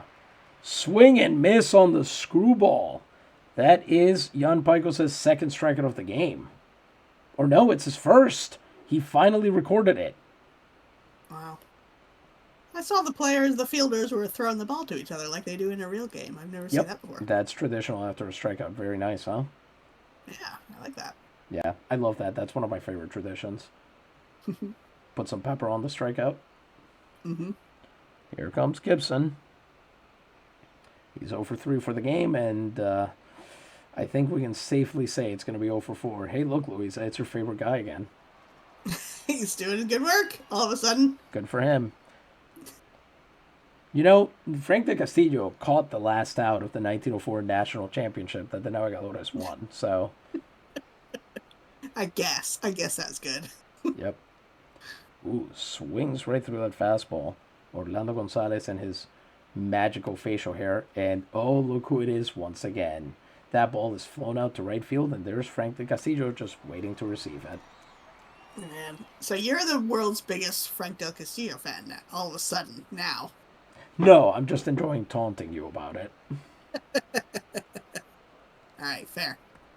All right, so that was game 2 of the Navegadores series against the Guabaleros de Comerío. Despite that home run, the Navegadores managed to nonetheless pull it out in the end. And we're very excited to see Benji Valdez and Graham Underwood are having the stolen base race here. I love it. I think they will end this series both with 5 stolen bases apiece. But of course, Jan Paikos is going to get player of the game because you go the complete game and you only give up 2 runs. You deserve it. In the playoffs? Yeah, absolutely. That was impressive. He only hit one guy. Ted Balloon could never. Ted Balloon hitting guys. For those of you who don't watch a lot of our streams, Ted Balloon is the number 1 pitcher currently on the Navegadores because Everton Stack is injured, and he's a very good pitcher. He also is currently 2nd in the league in hit batsmen, and I believe that is the first time he has not led the league since he entered it. Yeah. So, you know.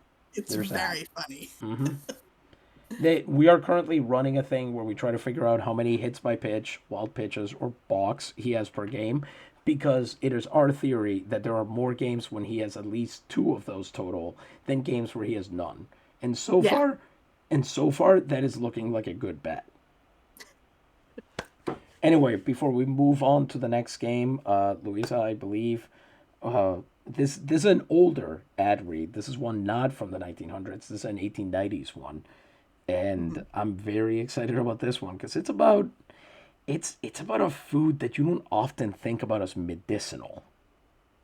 Yeah, this is kind of a mild ignored food, So and I yet, so I am gonna step away from the booth while you do this one. This ought to be fun. Enjoy. Don't go get it. I normally we would have saved this for you to go get a drink or something. Honestly, you don't want to miss this. Make sure your audio is on. yeah, if you got some game day foods, you might already be eating this one. Folks, this is Payne's celery compound for the nervous, the debilitated, and the aged. Payne's celery compound cures nervous prostration, nervous headache, neuralgia, nervous weakness, stomach and liver diseases, and all affections of the kidneys.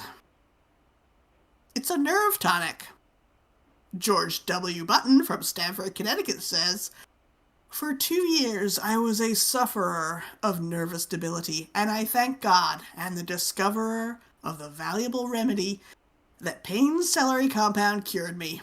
It is a valuable remedy. Long may it live. Let anyone write to me for advice."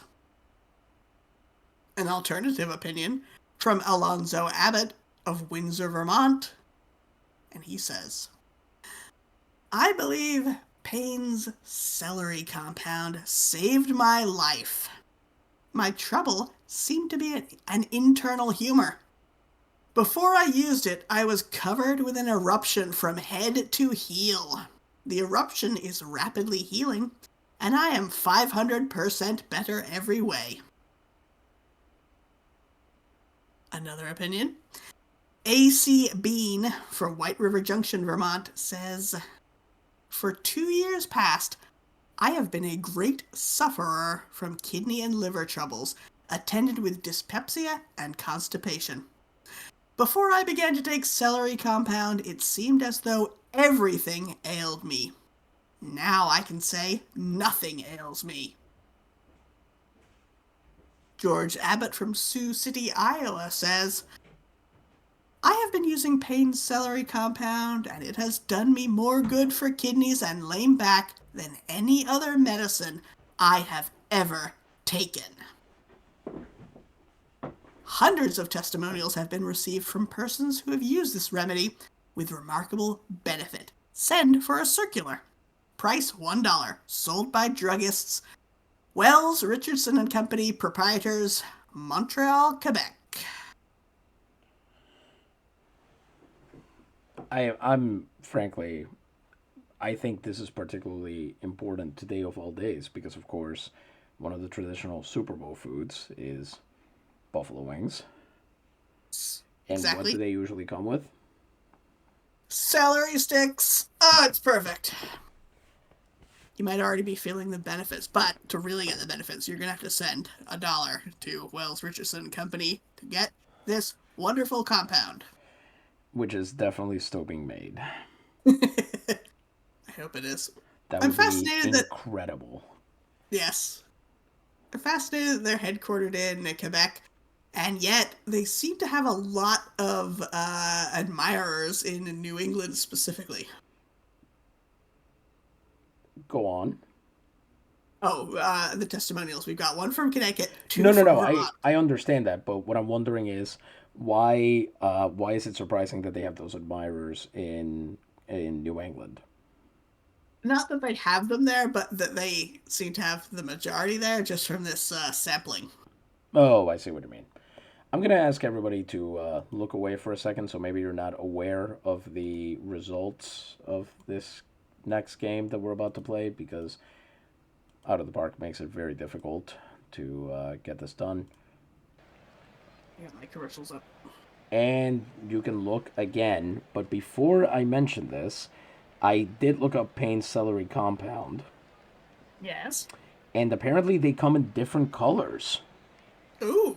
There was a very dark amber, Okay. There's a red amber, there's a topaz, Uh-huh. and there's even an aqua one. Huh. Do they come in different flavors? Does it say? I I'm don't wondering why the colors. I don't know. I wonder if it's different bottlers or suppliers. Interesting. And now I have several more commercials that I want to print and put on my walls. I bet. Now 99 years old, Mrs. Cornell credits her vigorous old age to Payne's celery compound. Oh, very good. Payne's celery compound victorious, fearful sufferings endured for years. I'm about to just put a head of celery in the blender and just go to town on that. Oh, here Now, we when go. you're This is yes, incredible. It made okay. mothers strong. Oh, that's very good. That sounds Nice. like a threat. I love it. It sounds like a horror movie. Oh boy, did you ever as a kid do the science experiment, speaking of colored celery, where you put a stick of celery in a glass of water that has a drop of food coloring in it, and over the next day you can see the celery draws up the blue or red or whatever into its leaves? Do I remember this? This is a good question. I don't think so. Interesting. I always like that one. It shows capillary action. Right. Oh, Lord. Sorry. Like I mentioned, it's been a long week and it's all kind of starting to hit at this point. But we are in Comerío for this one, and unfortunately, because we tend to stream Navegadores games, you can see that we have not yet gotten around to giving the Guabaleros a chronologically appropriate park. So they do have lights, which would not be up at the time. They have a jumbotron, which would also not exist. So just pretend none of that is there. And they have an advertisement for tacos, which, as I have had to remind multiple students, are not a Puerto Rican food. Maybe that's why they're being advertised. New food from far reaches are now available from this one place near the stadium. That would be pretty amazing, I do have to say. You can see there that there are some lineup changes, at least on the Naguabo side of the equation. Declan Milne, so they are facing lefty Faro Medina, number 55, and therefore Pablo Salmeron will be designated hitter today, number 17. He'll be batting fourth. Since they are facing a lefty, means also a couple people get moved about, but nothing too drastic. The Guabaleros are sticking with their existing lineup and will meet the Navegadores pitcher in a bit, since this time we are at a home game for the Guabaleros. This time the weather is cloudy. It's 29 degrees out, just a little bit cooler. The wind is blowing left to right, so that ought to be interesting. And the attendance here is even more striking because the Guabaleros Stadium is smaller, and yet there are 4,500 people here. Wow. They don't even have those outfield Bleachers, yep. or whatever set up. I have to imagine those people are literally all like Dickensian orphan style, lined up on the other side of the wall. Just taking turns holding each other up so they can watch the game for a few seconds. Just building up larger and larger stacks of, I guess they would be like plantain boxes. Ah, that makes sense. At this latitude. Anyway, we're going to get started here in a second, but before we do that, we know that this is the second game of the same broadcast, and we probably could get away without doing this, but if you haven't dealt with these people before, you don't know how scary they can get. So we are going to just play it safe and give you another word from our most long-standing sponsor. Please don't hurt us or our families. Please instead help us celebrate our most venerable sponsor, Dr. Gonzalez, and his wonderful wood tire liquors. 50,000 patients have been cured over 10 years. Chronic colds, rogue coughs, abundant chest discharges, asthma, bronchitis, and other respiratory ailments have all been cured by it. It helps with consumption and bladder catarrh. It purifies overhumored blood, and it whets the appetite for fattening. Not to be confused with other Dr. Gonzalez wood tire liquors, except no substitutes. And of course, It's sold in all good pharmacies, especially San Juan's own Farmacia Guermetti, at the corner of Calle de San Francisco and Calle de la Cruz. There. Are you happy, Dr. Gonzalez? They're giving us the go-ahead. We're safe for another week. People are really amazed that he's still around. I mean, he was alive still in 1905. He's alive now. That wood tar liquor, you drink enough of it and you will effectively pickle yourself. Yeah, you replace your blood with wood tar liquor, you're unstoppable. Exactly. All right, let's get this game underway. We've got plenty to talk about, so... Ooh, is this going to be any better? Because we got the pan first up, so now I'm interested in knowing how this is going to work. Oh, no. No grotto. I guess that's No fine grotto, for yeah. some. Yeah. Ooh, the Comerío fans, some of them seem to be standing up. Yeah. As he fouls that one off, and we're going. We are cooking. Not a whole lot of sapphire shirts in the audience. No. Maybe that's all the people who are behind the walls. As Rob Feaster puts that one into the left field corner. 2 games in a row. That's how the Navegadores get the party started. And Feaster has a stand-up double, and you can see why the Guabaleros had to try and get back into the playoffs, if that's how their fans are reacting. Mm-hmm. It's a 2-base hit, man on second with no one out, and Feaster immediately breaks for third.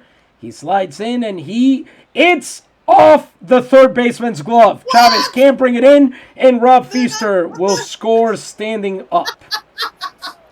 You think he high-fived the batter when he reached home? The batter didn't even move, so he would have had to, fist bump him. Oh, man, that's so good. That's hilarious. That's so fast. 3 pitches into the game. Is that the fastest run we've seen all year? The fastest we've seen, I think. I don't know if it's the fastest one it's been. It might be up there, yeah. Amazing. So Shirley, now having accomplished the role of bringing in a run by standing there, now has to actually win his own at-bat against Faro Medina, who was also... actually, was Faro Medina mid-season? I don't remember. He may have been in the off-season. He was signed on March 20th, so he was kind of end of the off-season. When they started to get desperate, I suppose. As Shirley flies out into foul territory over Aguilar, the catcher, who has it. And I swear I am quoting the text on the screen, who catches it and fondles it in his glove for the first out. What? What could that even mean? What? That's what it said.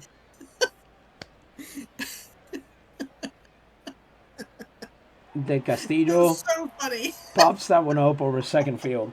I'm loving the idea that there's somebody writing this text that's just turning it into a very just turning it very central, you know? Yeah. Just really exploring what types of verbs and adjectives you can just mix into a sentence. Resendez makes the catch out there and caresses the ball as it pops out over second base. What are you doing? Could you imagine saying that over loudspeakers and they're all so confused? That would be... See, now it's good. Now it's a good bet.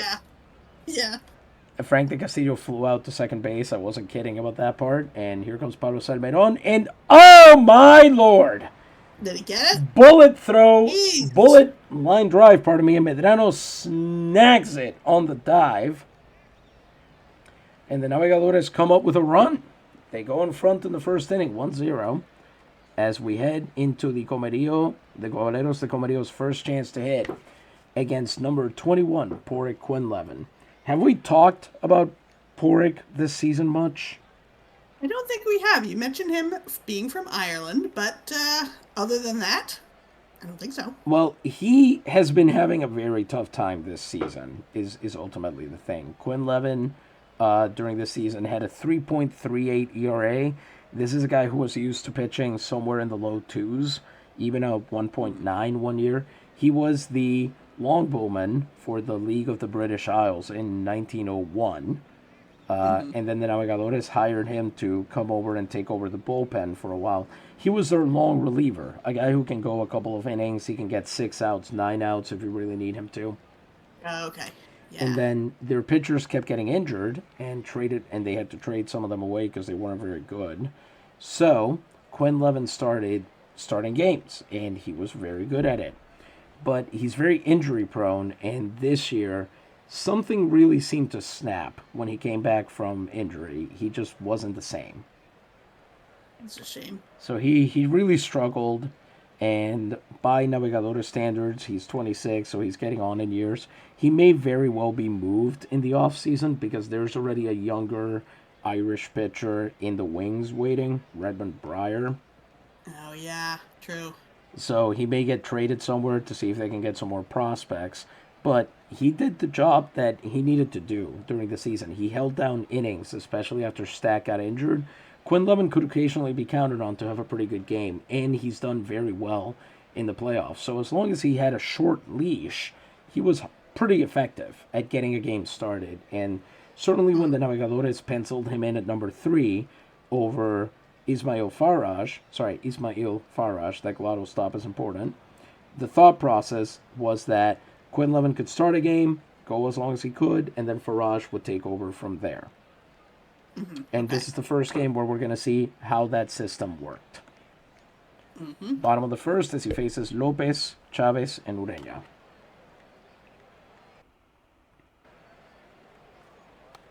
Swung on and fouled off by Lopez, who, again, just what...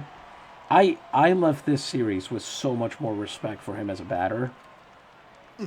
Just from his ability to kind of do everything just via plate discipline. Just very, very impressive. See, Porrick was holding, quote-unquote, opponents to an on-base percentage of 304. That's not good. Yeah. And there you see why. Lopez is able to swing that one up the middle, and he gets it into center field.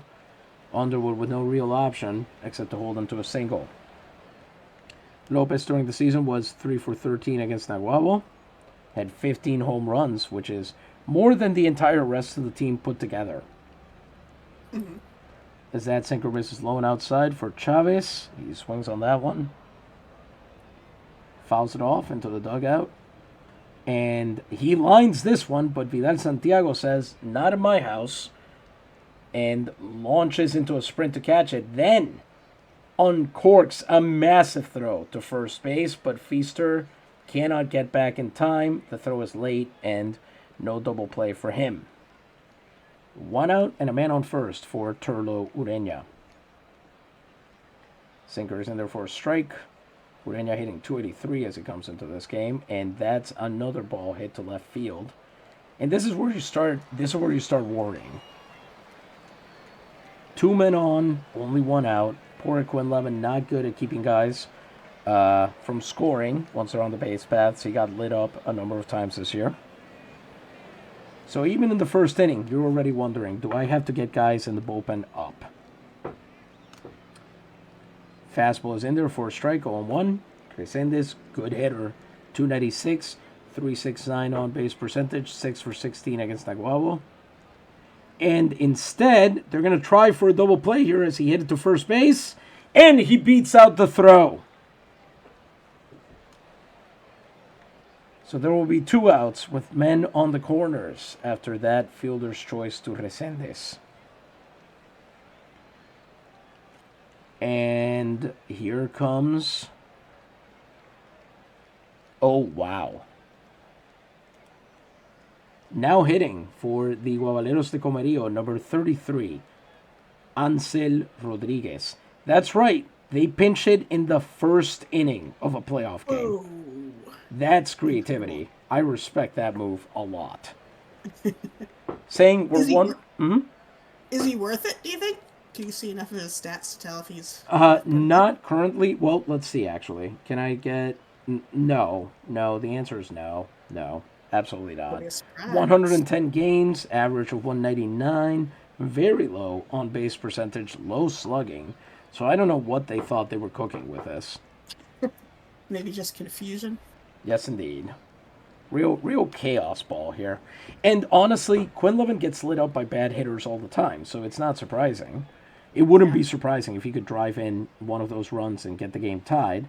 But instead, looks like that's a pop-up to left field, number 7, and Vidal Santiago has it. So after all that, after 2 singles, Quinlivan gets out of it, and we get out of the first inning. The Navegadores ahead 1-0 still.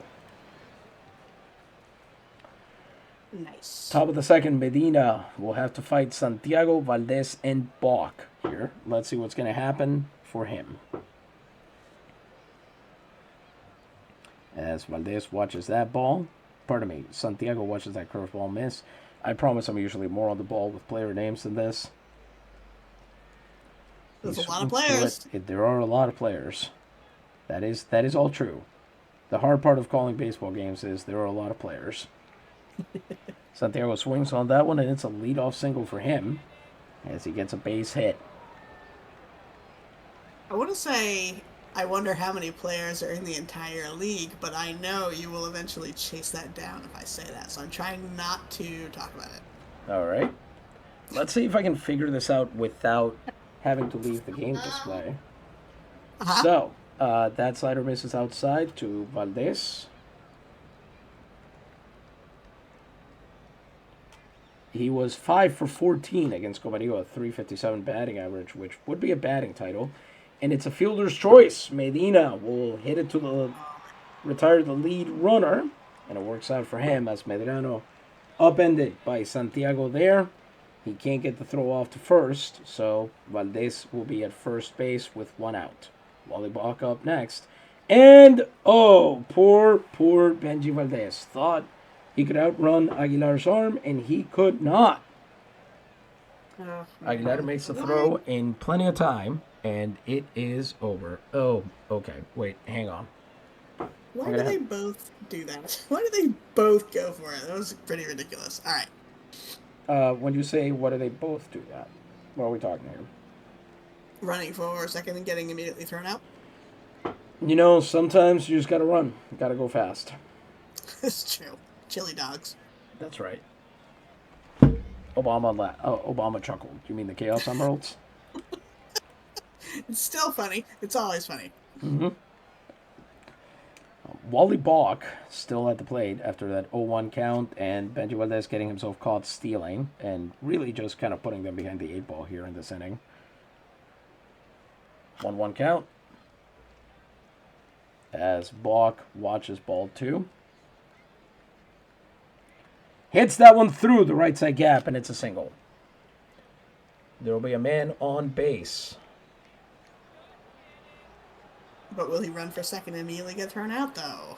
Wally Bach has been told in no uncertain terms that he is never to steal a base. And Ham Underwood there smokes that ball into deep left field. That's going to move the runners. Bach will make it to second on that one, and Ham Underwood to first.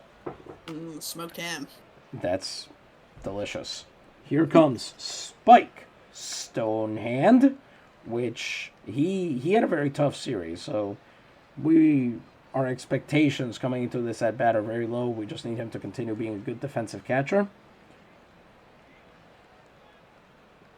2-2, 2 on, 2 out, as that pitch misses for ball 1. Spike Stonehand hit .248 so far this year. He went 2 for 15, and here is that third hit they were looking for as that gets rolled out to center field. He turns around, tries to make the throw home, and it bounces short. The catcher, Aguilar, has to run it down. Bach slides at home plate. Underwood advances to third. Stonehand has an RBI single that he stretches. The Navegadores increase their lead. It is now 2-0. Wow. Spike Stonehand announces his return to the offensive side of this series. This is deja vu. 2 on and 2 out for Rob Feaster. He's got 2 crispy rispies waiting for him here. I know that's one of the phrases I think Louisa hates the most that I use during baseball games. Yes, very true. Feaster watches the gentleman's strike go by as he's already at a 3-0 count. But it doesn't matter as he swings through that next one. It's a full count for Faro Medina against Rob Feaster, so you know what that means. This will be a payoff pitch. Woo! Swings on that one and fouls it off, so indeed, payoff it will not. Why would you still be running to third? You know it's going to go foul. Payoff pitch number 2 coming in. And it's a walk. He draws ball 4 to load the bases and bring up Sherdloo, who is, ooh, boy, a few feet to the left and we got ourselves a grand slam. So he probably feels a little bit disappointed in himself there. Sherdloo not one to lay into balls that hard. As he checks his swing on the sinker, 0-1. Pardon me, 1-1, as that's ball 1. Once again, a check swing. It's 2-1 now. You know what's the funniest possible way to score a run in a playoff game? What's that? Bases loaded hit by pitch. Uh-huh. I will tell you that's not what's about to happen. Okay. Just preparing you for what is about to happen. Which is the second funniest thing. Bases loaded walk. Everyone just slowly circles around. And then Navegadores are now 3-0 as Medina can't find the zone and walks in a run. Graham Underwood scores, and the score is now 3-0. Here in the top of the second. So early in a game, huh? Oh, let's not talk about wild. You're going to see wild later. Ah! Sacks remain, there are ducks everywhere on the pond for Frank de Castillo, whom you would expect to be the guy who can just put this game completely out of contention here as he's watching these balls go by. I mean, I know Louisa hates his defense, but surely at the plate, he's more than proven himself. Lines one into center field. Orlando Gonzalez waiting for it, and he puts up both hands to catch it, stranding the bases loaded, but not before the Navegadores get 2 runs in the top of the frame. They are now ahead 3-0. Pretty impressive. In the second inning, poor Quinlevin will face Gonzalez, Aguilar, and Soto. As he hits that one, foul.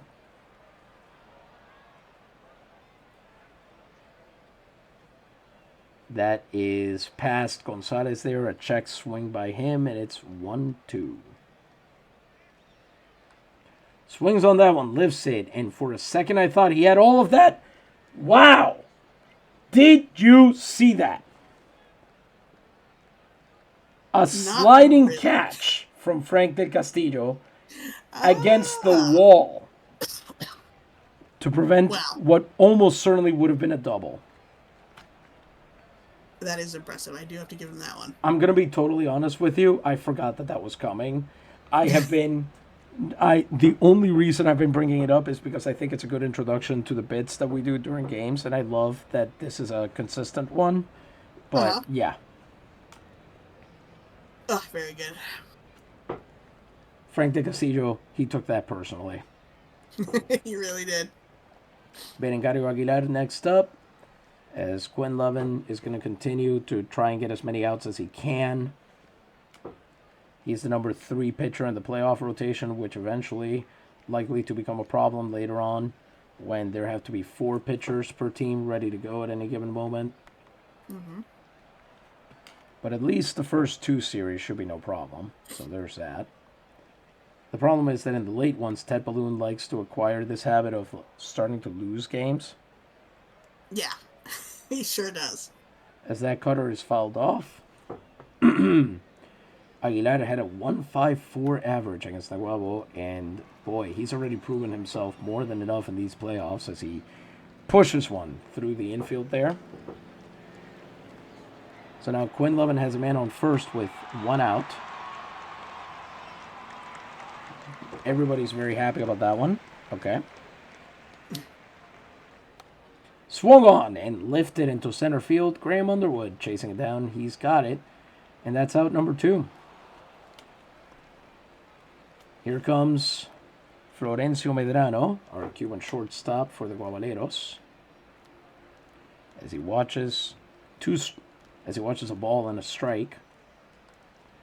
Gets strike 2 on a foul. And then Quinn Levin punches him out with his wicked changeup to end the bottom of the second. We are through 2. The Navegadores remain ahead 2-0 as Quinn Levin keeps them off the board except for a hit in the bottom of the frame. Nice.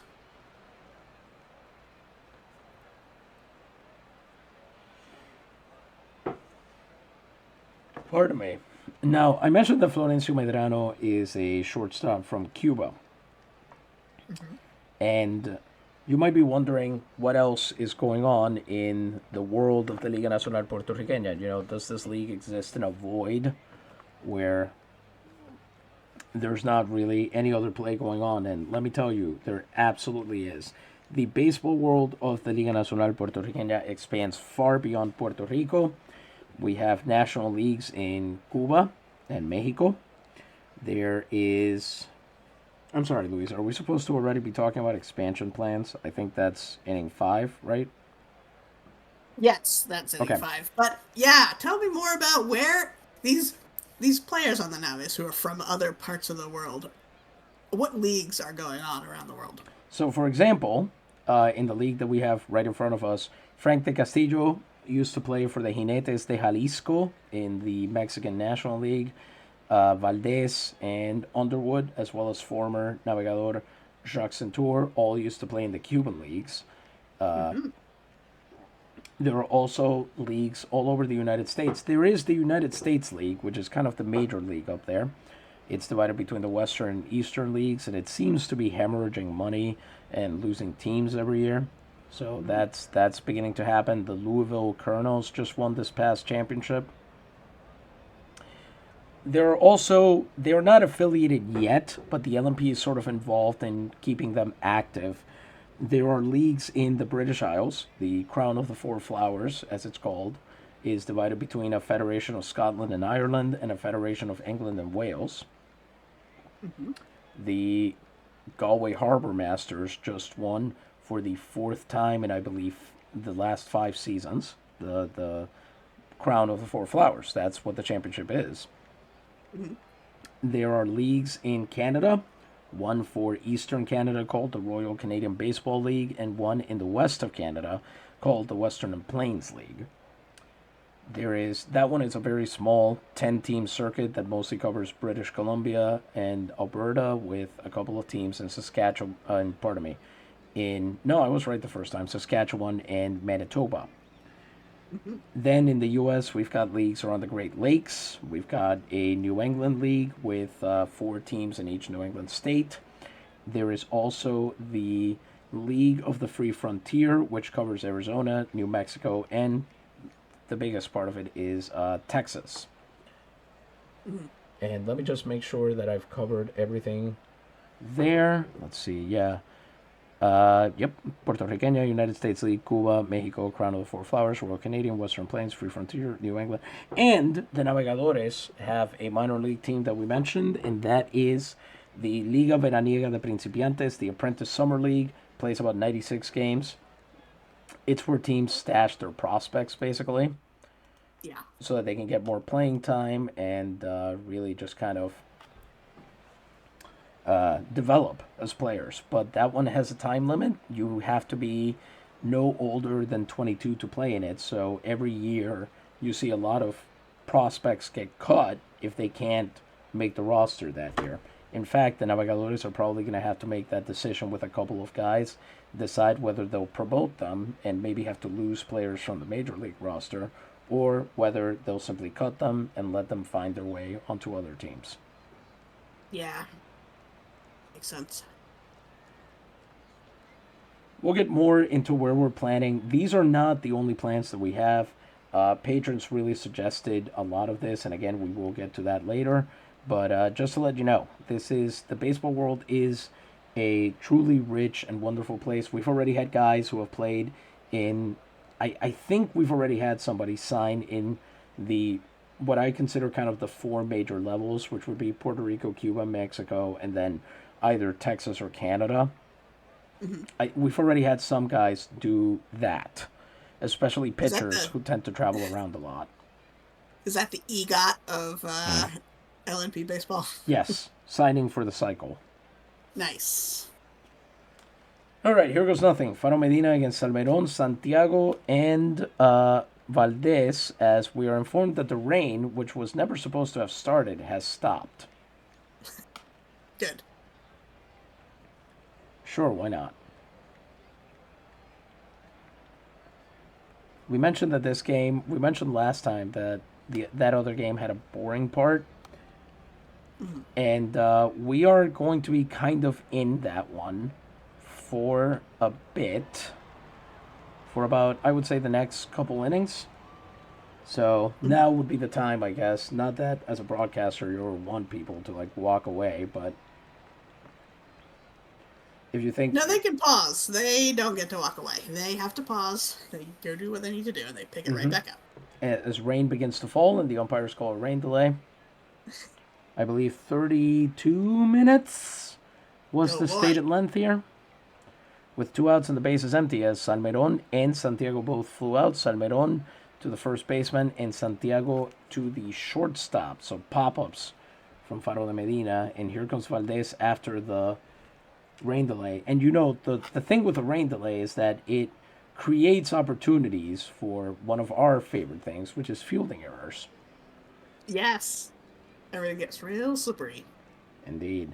That special Puerto Rican mud. Exactly. It's just everywhere. It's just magically everywhere you need it to be. As there's a 3-1 count on Valdez, and what does he do? He grounds that one right back to Medina, who sprints over and finishes a very quick top of the third. That retires the side. The Navegadores go down in order, and Naguabo remains ahead 3-0. And we're into the bottom of the third, where Quinn Levin will face Lopez, Chavez, and Ureña. Lopez swings on and misses on a slider. And this should be Lopez's dream matchup. We're talking here about he's facing a righty who doesn't really have a very good anti-lefty pitch. But the umpire gives him a nice little friendly call there, to Quinn Levin, I mean, and gets him ahead by 2 strikes. And then Gilberto Lopez strikes out swinging, which I believe is the only time he struck out in this series. Panamedes Chavez comes up next. He was 0 for 1 back in the first. What will he do this time? The answer is he lines it into right field, and De Castillo running over can't get to it in time, which I'm sure you're happy about.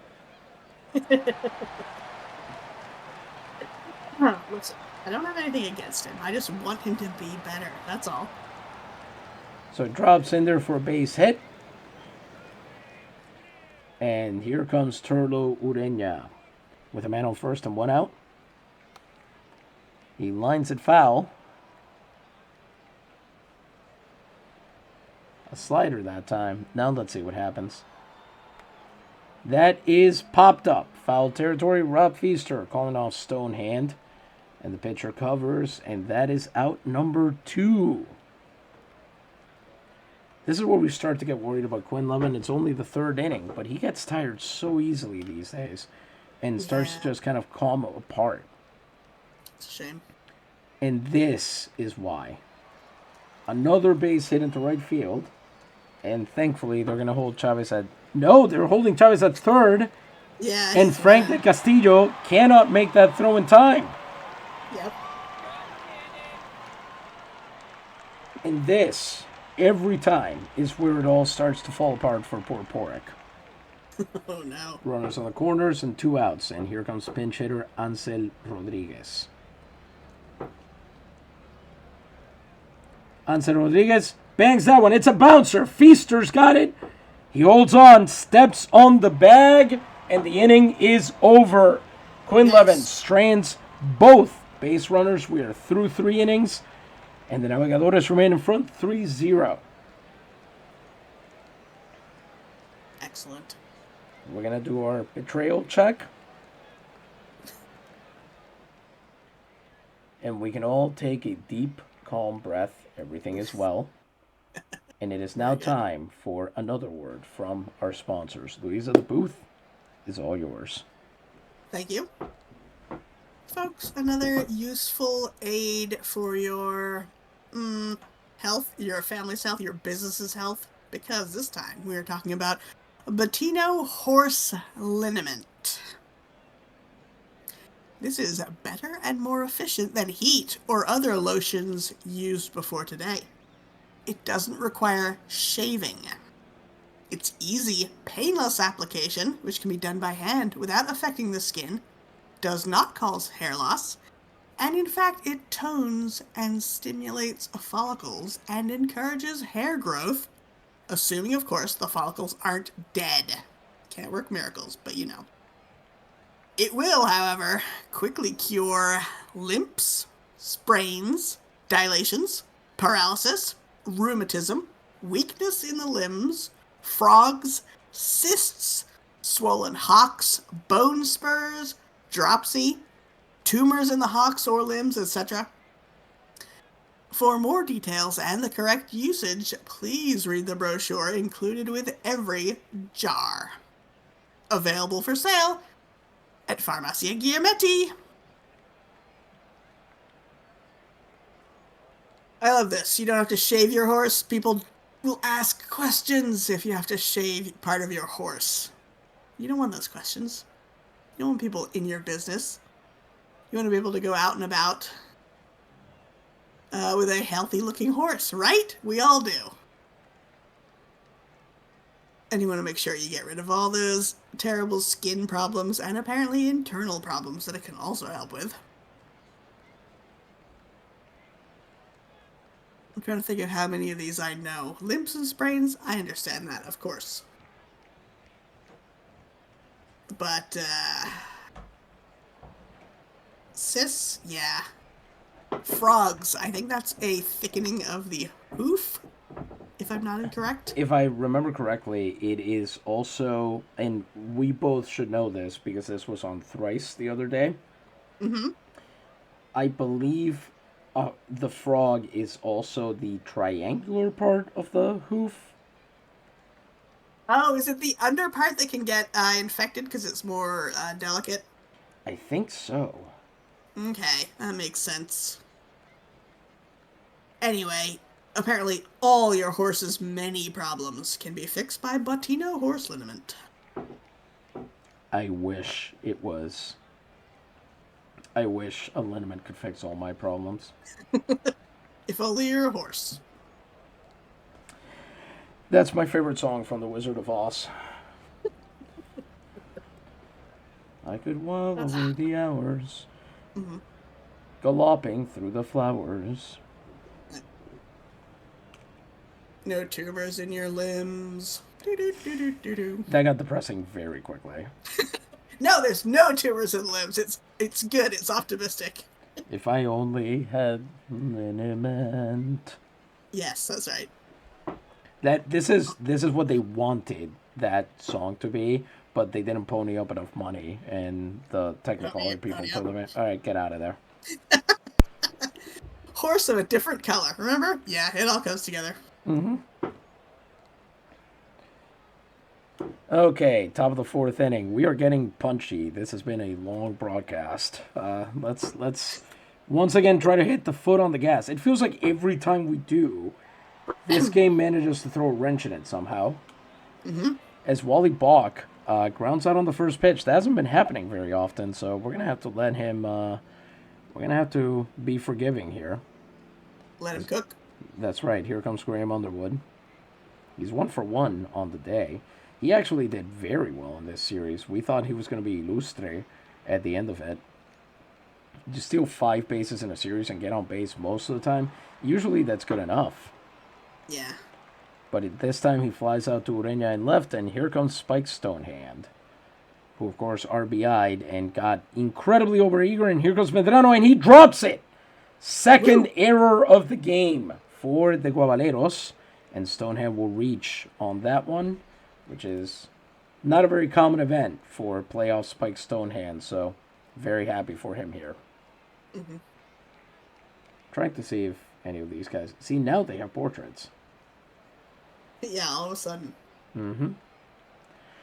Up next, it's Rob Feaster. Let's see if he can keep things moving here. We've seen some magic with 2 outs already in this series. Feaster, of course, walked last time he came up, and this time he punches one into center field. Spike Stonehand is going to be held at second base. So there will be men on first and second with 2 outs for Eto and Shirley. Faro Medina, though, looking pretty good compared to the first 2 innings where he didn't seem to be sure what he was doing. This time, Medrano redeems himself with a great grab, and he throws to first to end the inning. Man.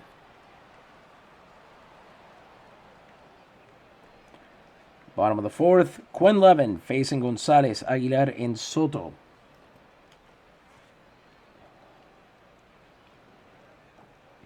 As there he goes, he evens the count 1-1. Then pitches him away once again, a fastball. It's 2-1. Gonzalez flies that one out to left field. Ureña looking for it. Pardon me, Santiago. Got confused on whose left fielder is whose, apparently. For the most part, if I'm talking about an outfielder's defense, it's in the opposite corner, so... Yeah. Santiago catches it, and that is out number 1 in this inning. Next up, it's Berengario Aguilar, who, again, catchers in the playoffs seem to be a surprising source of base hits, and Aguilar is going to be shortly no exception as he fouls that one off. And it's that swing. He's always applying the same swing. If the right pitch comes in, then that contact is perfect for him. But if it doesn't, then all he's going to get are foul balls. Yeah. Once again, we have seen games go wrong for Quinn Levin starting in this exact situation. Man on first, 1 out. What do I do? And he just gets in over his head. So let's see if he can batten down the hatches here and protect this 3-run lead that he's got. There are times that he hasn't even made it this far into the 4th inning. So this is already fairly impressive. And the fact that he was kept on the roster all year long should tell you how terrible the other options were. Fouled off by Nathaniel Soto. And second punch out for poor Quinn Levin. He strikes him out swinging with a slider. And that man on first. I was going to ask if you're warming up another pitcher, and then I remembered this game has already happened. I just don't know what's going on with it. Yes. The answer is, I believe there were already pitchers in the bullpen at this point. Okay. That is lined, and caught. Frank De Castillo taking only a few steps over to his right to retire the side on just a hit. The score remains 3-0, and the Navegadores will get a chance to bat here in the top of the 5th. I believe, if I remember correctly, that Norman and Pino were being put in the bullpen for every inning, starting now. Norman is the anti-right-hander specialist. Pino is the anti-left-handed specialist. Makes sense. So we figured let Porritt get his, quick 2 outs and then bring in one of them to finish the inning, depending. De Castillo, first pitch single there, redeems himself a tiny, tiny bit. And he will reach on a leadoff base hit into shallow center field.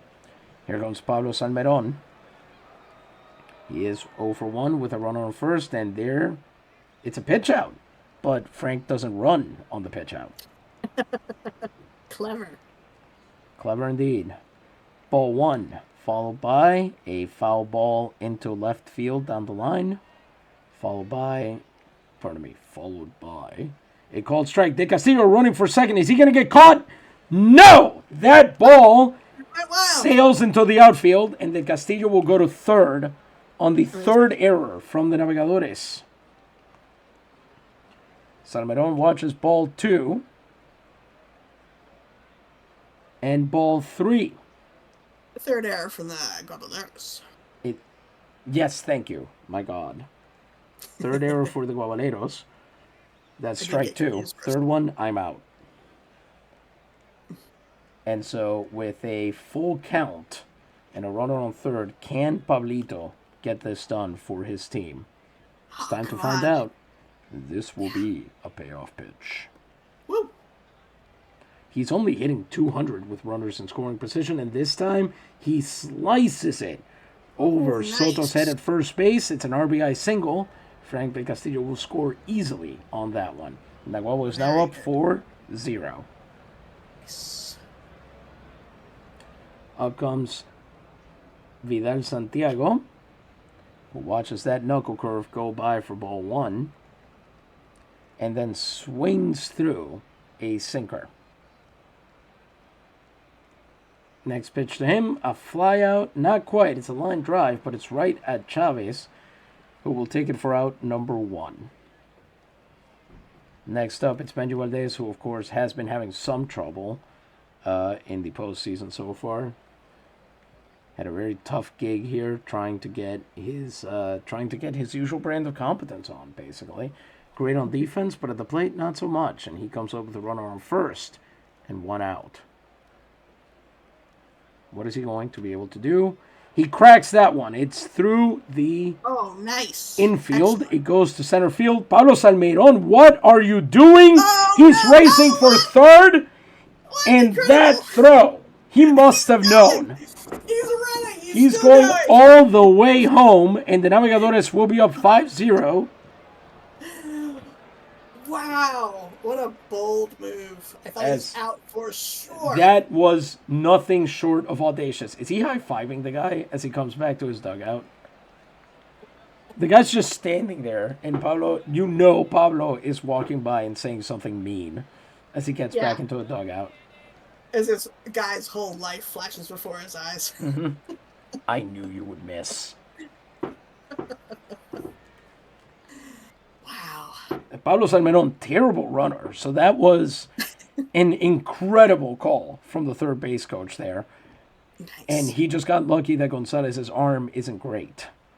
Mm-hmm. So that will put Benji Valdez at second, and Jose Mireles will now be into pitch.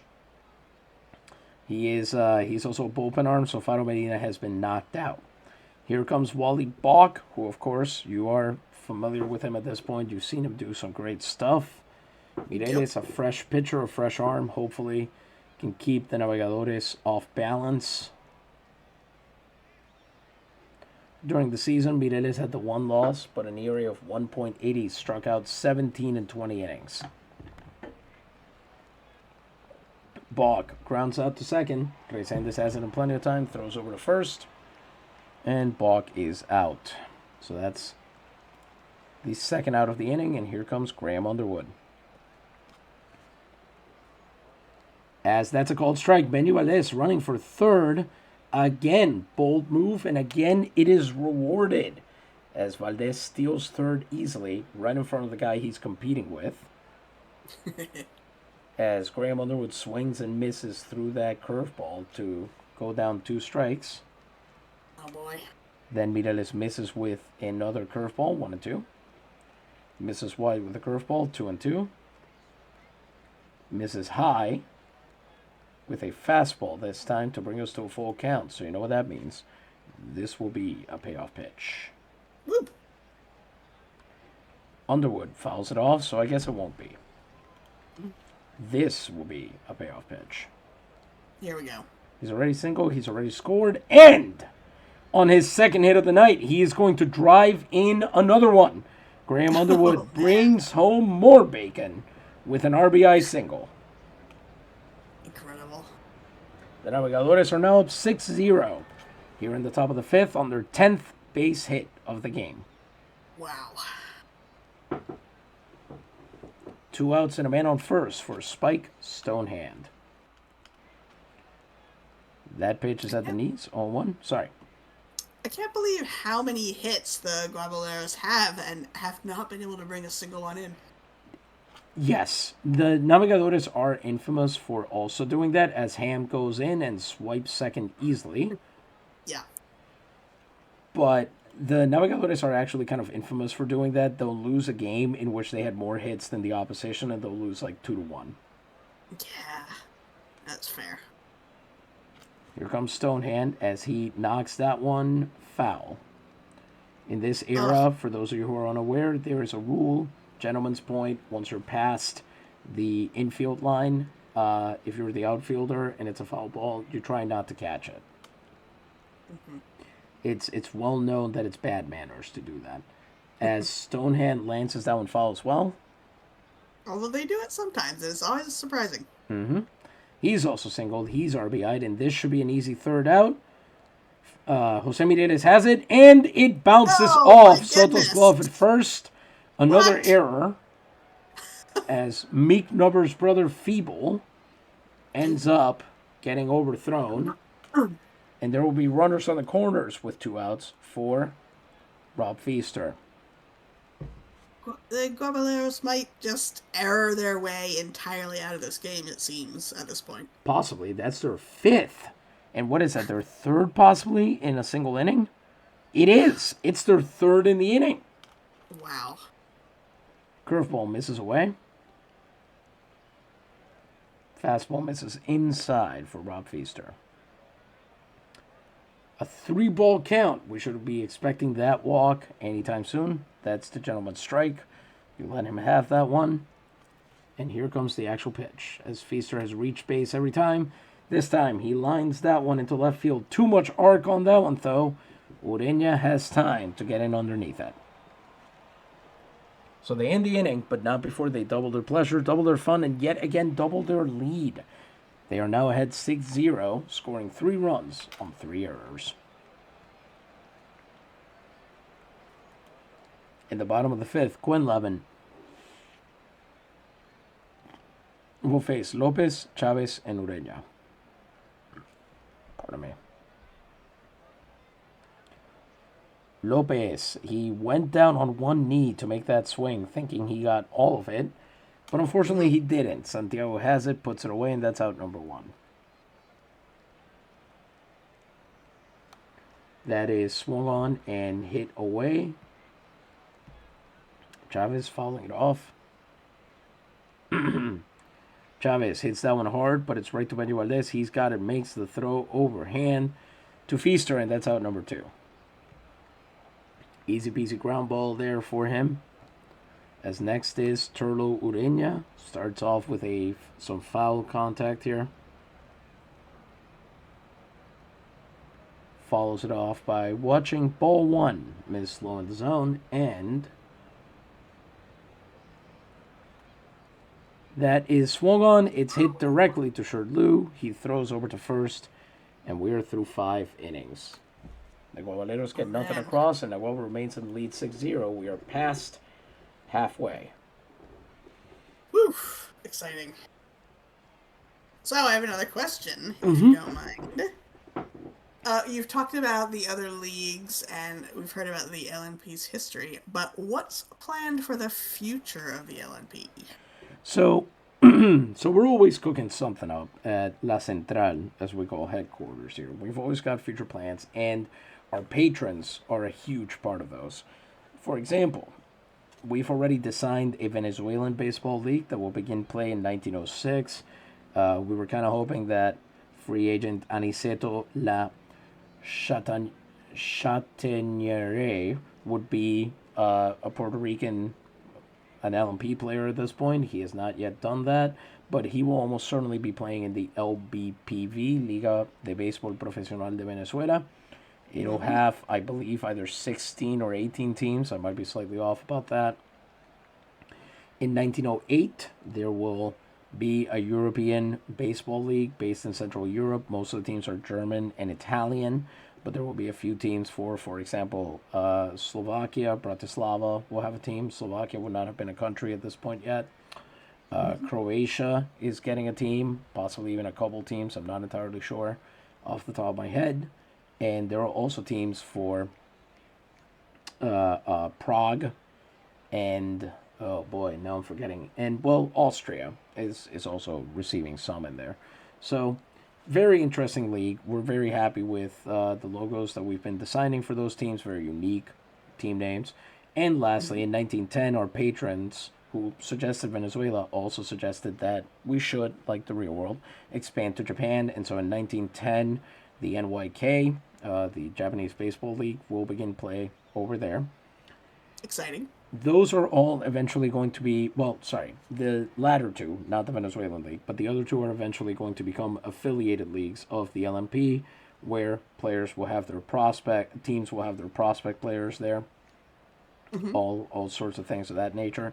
But the center of the baseball world in this universe, in the LMP verse, is Latin America. Because frankly, we think that baseball would be a lot better if it was always played in Spanish. Yes.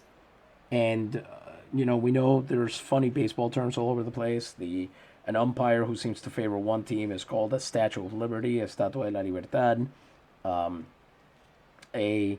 A bad base hit, a ground ball, easy ground ball, is called a podrido, a rotten one.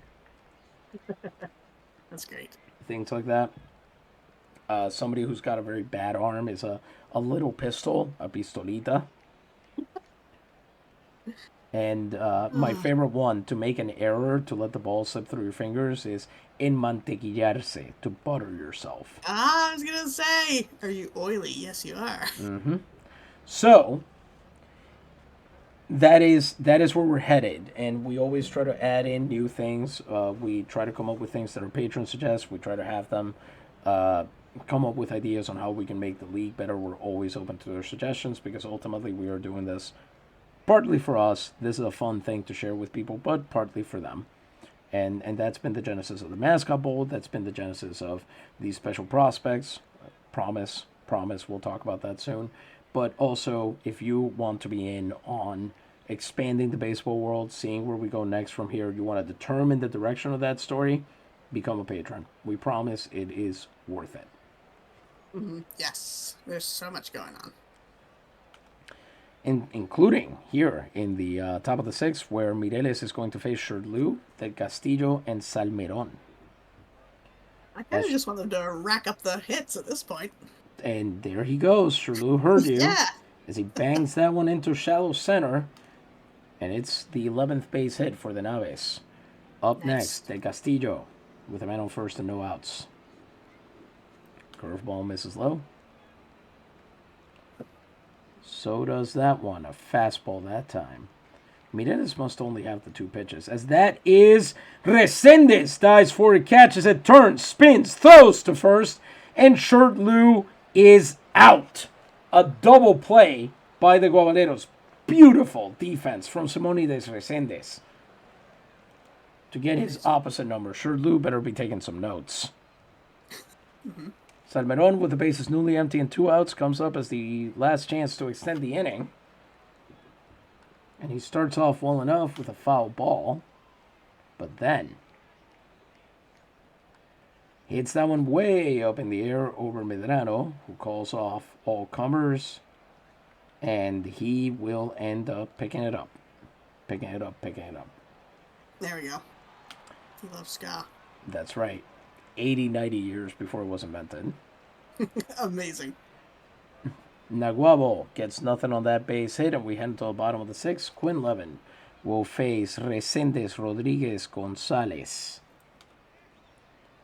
That slider is in there for strike one.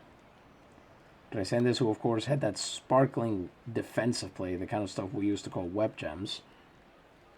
Just that last half frame. Because they were shown on a segment called Web Gems. Alright, fair enough.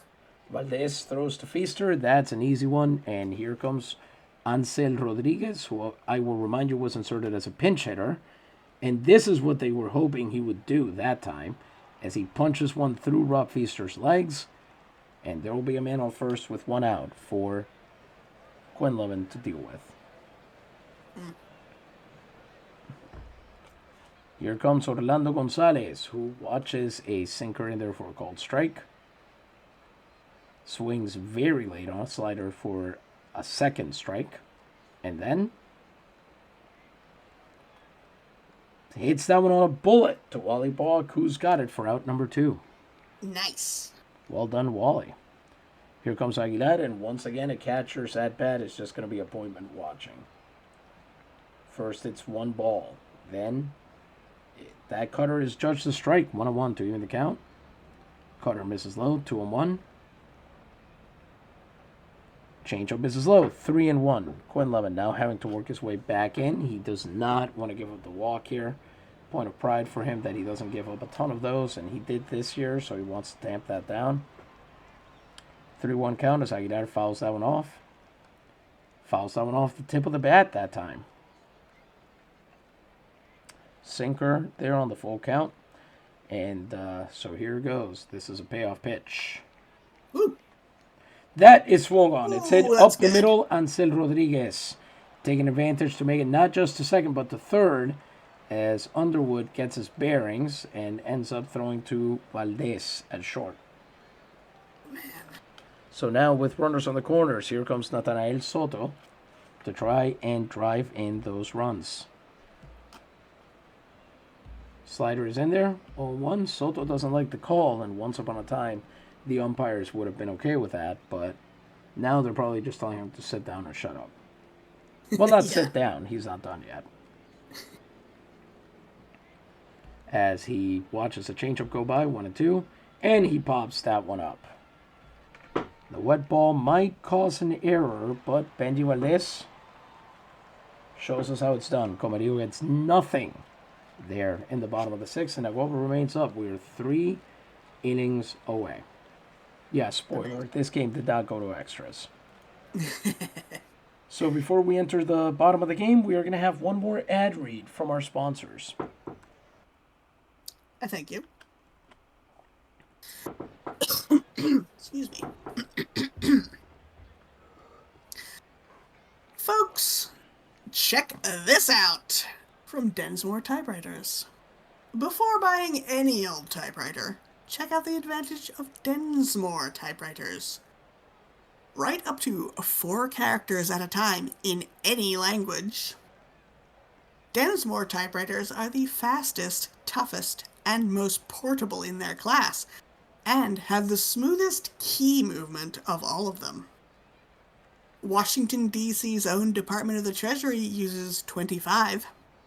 The Trans-Mississippi and International Exposition in Omaha adopted the Densmore as its official typewriter, and they use 30 of them.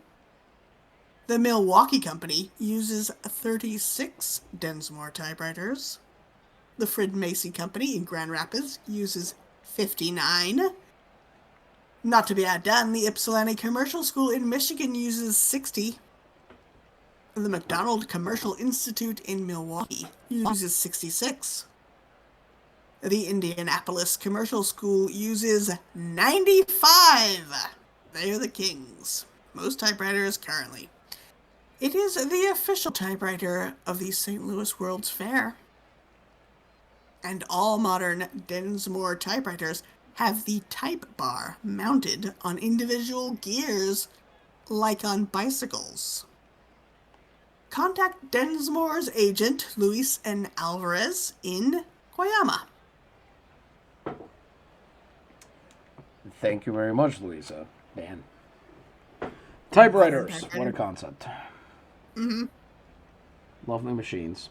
Big fan. Wish I had one right now. I still love the bullet point that they write up to 4 characters at a time in any language. That is a bold claim, but without them doing any extra work. I tried translating that one several times. I still have no idea what it actually means. I feel like it cannot mean that, but I do not know what else it could possibly mean. Yeah. And any language is the perfect claim, the perfect meaningless claim when the languages they are talking about all use the same alphabet. Exactly. So here comes Vidal Santiago to face Jose Mireles. It'll be Santiago, Valdez, and Bach first up. Santiago watches that pitch, miss outside. Ball 1. Swings at the next one, and it's an easy ground out to Resendes, who is certainly holding his own in the field out there. Sending that ball to first. Putting the send in Resendes. Nice. Here comes Benji Valdez. That's what he should have on his t-shirt when he's a third base coach. And all his players will be like, what's a t-shirt? Exactly. And also, what does send mean? None of us speak English because we don't need to. Valdez makes it to first on a walk to bring up Wally Bach.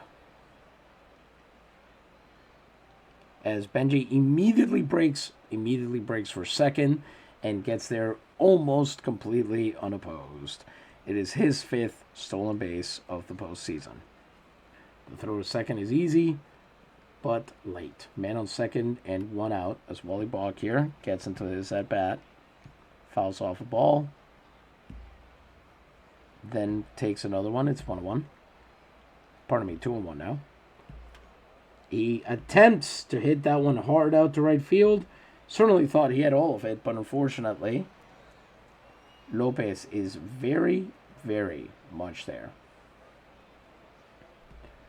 So Valdez will slide into third, though, on what is effectively a no-run sacrifice fly.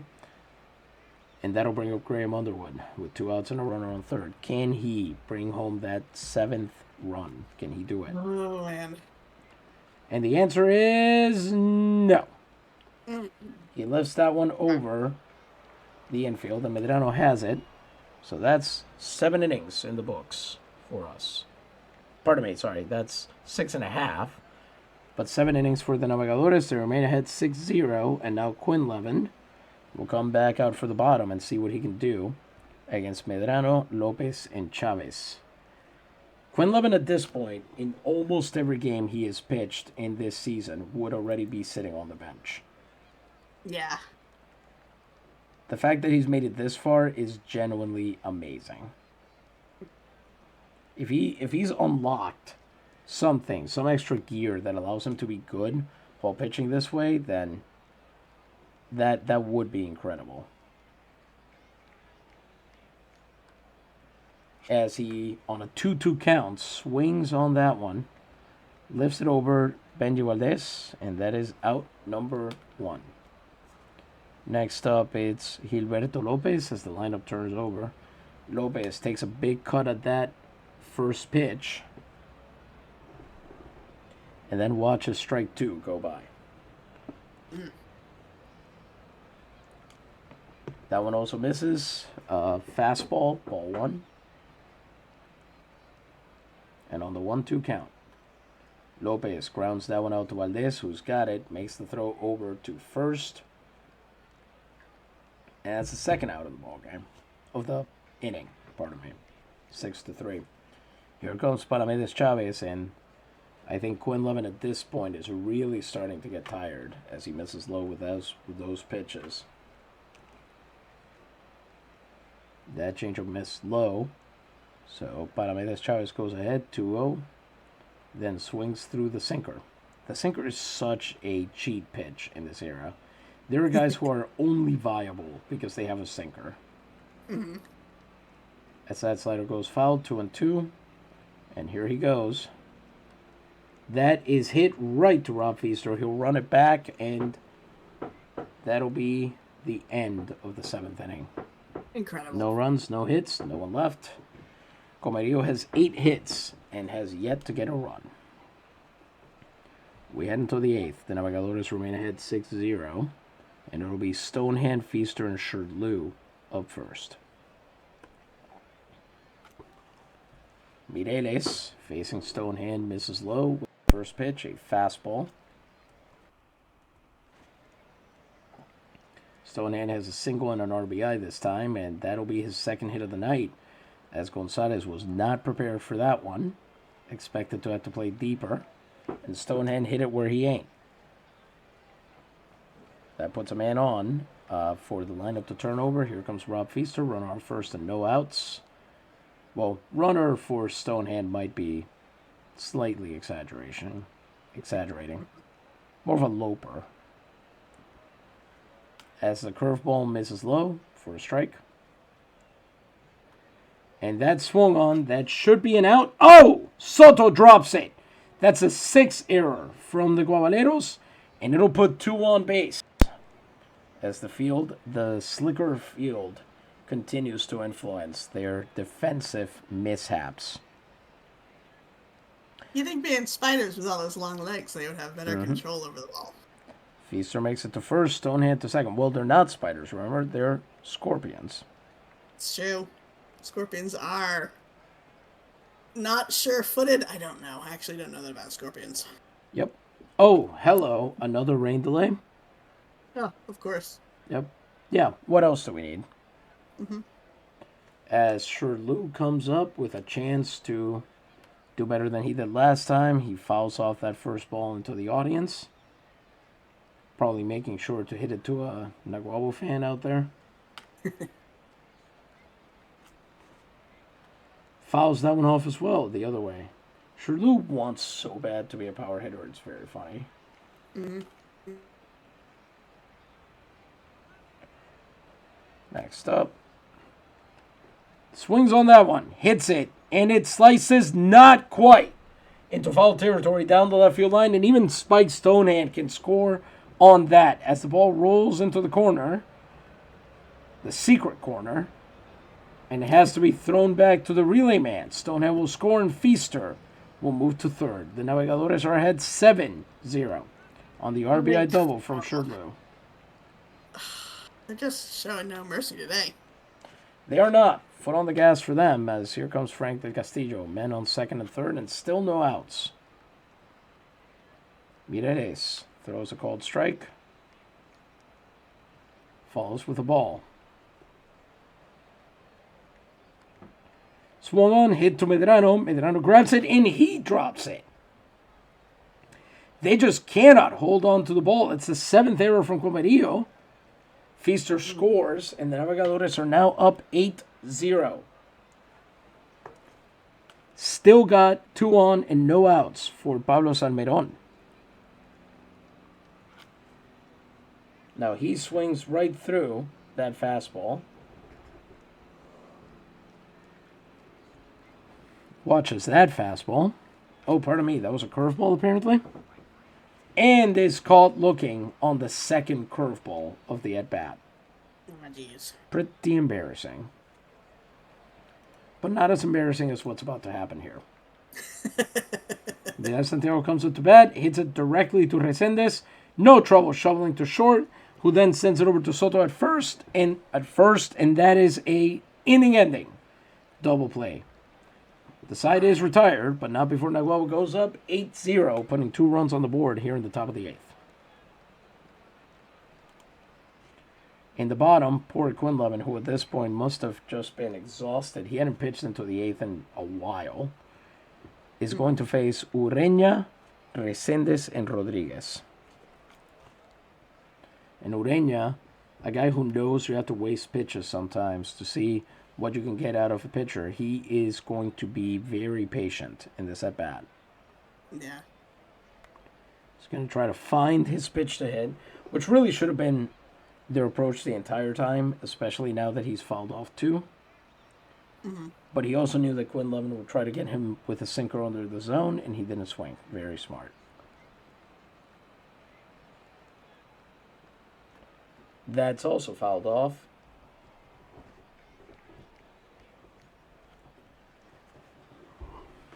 As is that pitch. Ureña just forcing Quinlivan to extend the at-bat. Reach into the bag of tricks. Throw something different. And Quinlivan attempts it with a low fastball this time. But Ureña is no more likely to swing. Can he get this at-bat over with? Ureña's 1 for 3 in the game. And now he's going to be 1 for 4. Assuming Ham holds on. And he does. Doesn't even bother to bring up the second hand. Underwood glove on that makes it out number 1, and now we will see Resendes come up. Hits that one foul for strike 1.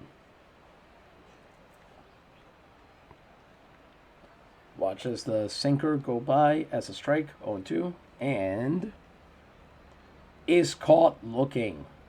3 pitches, 3 strikes, sit down.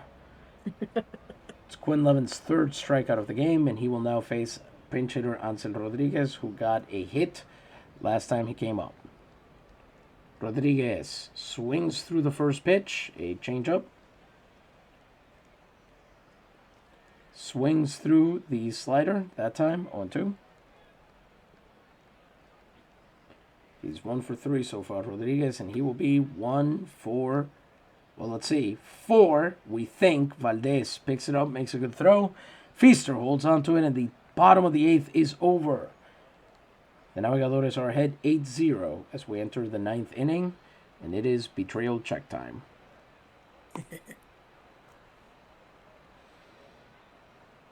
So, oh, is it holding steady? It should be. Yes, Okay. I believe so. So we've hinted at the perks and so forth for joining the league, becoming a patron.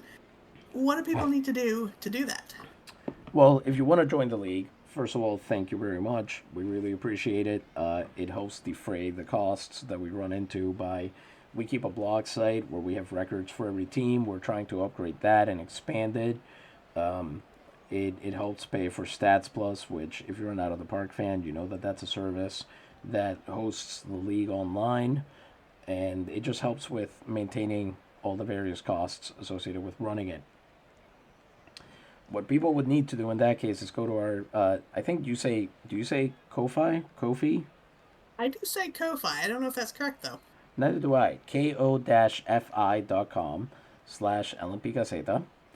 And you can join as a seguidor, a supporters club member. Now, that runs you about $3 a month, and we ask that you use Stripe as the payment platform. It's a little bit better for information control on both of our ends, apparently, from what we can see. Okay.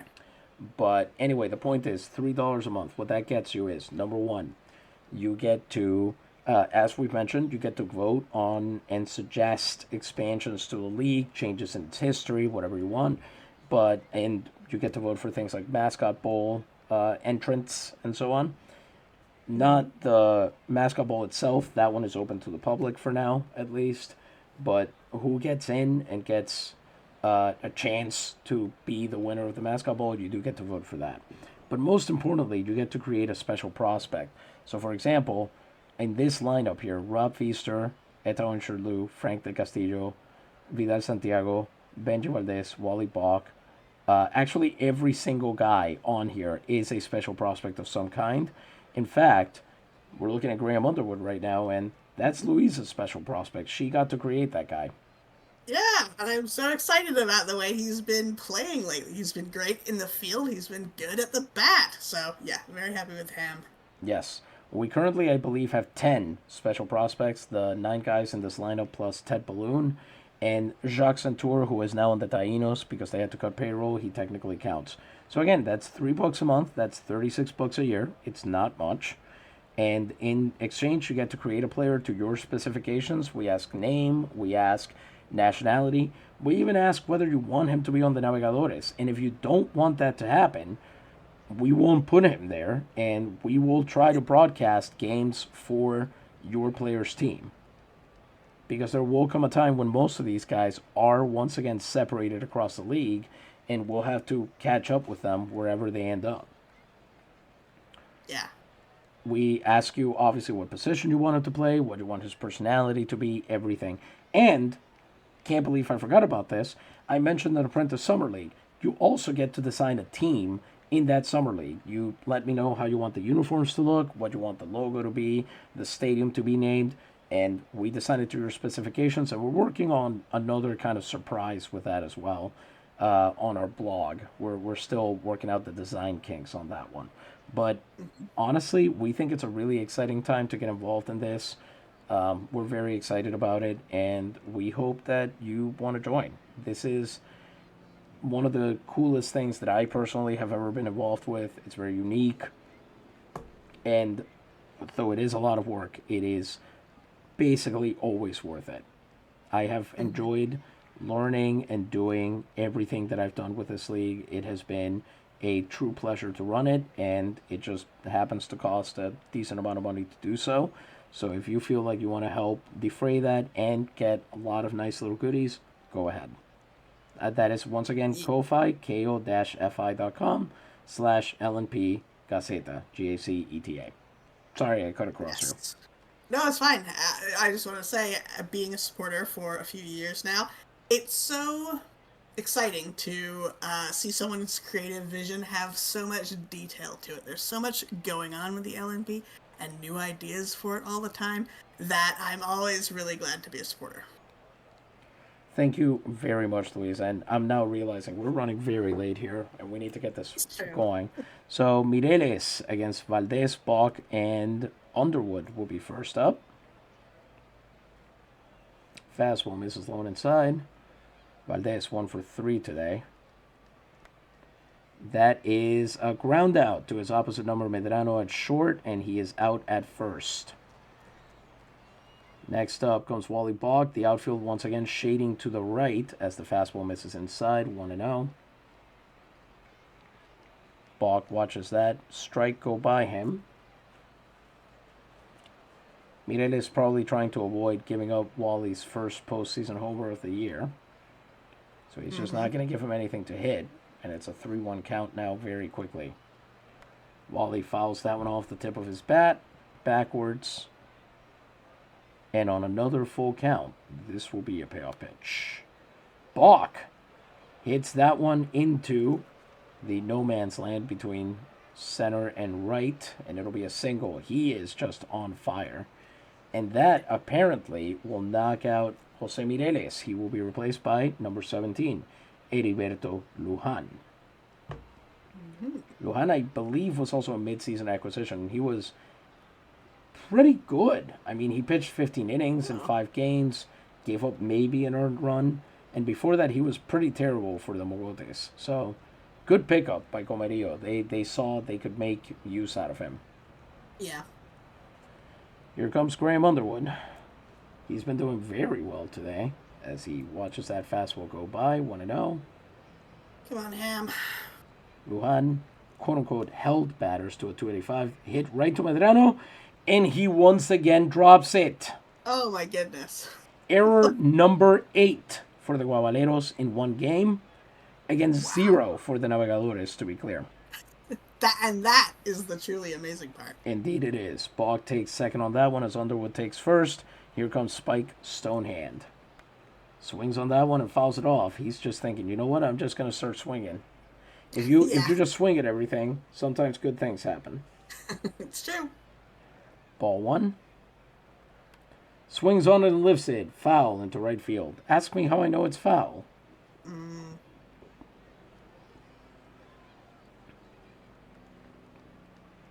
2 on, 1 out for Stonehand as that fastball misses low. He's having a 3-hit night today. Run, RBI, and now Medrano drops back-to-back groundouts. What?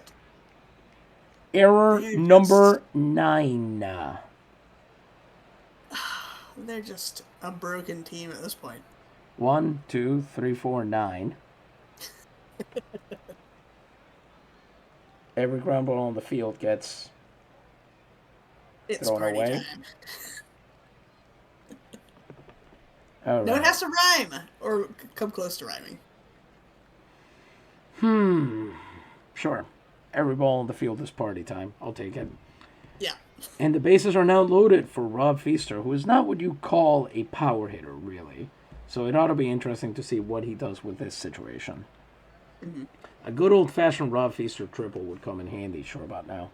He's 2 for 4 already. And the answer is he swings at the first pitch, and it's a single. Wally Bach is going to score on that one, and the bases will remain loaded. Rob Feaster gets the job done and makes it a 9-0 game for the Navegadores. Luján continues with the bases loaded against Shirley, who did quite well in this series. He batted 4 for 13. Shirley swings right through that strike and hits that one, but it's another one of those bullets. This time, Soto didn't even look like he was ready for it, but he put out his glove and it fell in. And next up, it's Frank Del Castillo, who is 1 for 5 in this game. And maybe thinking that Medrano would drop the ball, hit it right to him, but Medrano this time holds on, throws to first. And that's a good play, but it comes at a point where the game is all but over. The score remains 9-0, and now the Guabaleros have one last chance to make something happen against Quinlevin. Can they win this game? Can they even tie it? Can they make it a respectable game against a pitcher who, most of the time, could not finish the fifth? It's up to Orlando Gonzalez, Berengario Aguilar, and Nathaniel Soto to find out. Oh, boy. That is hit right to Valdez. A liner from Gonzalez. Valdez has it. Out number 1.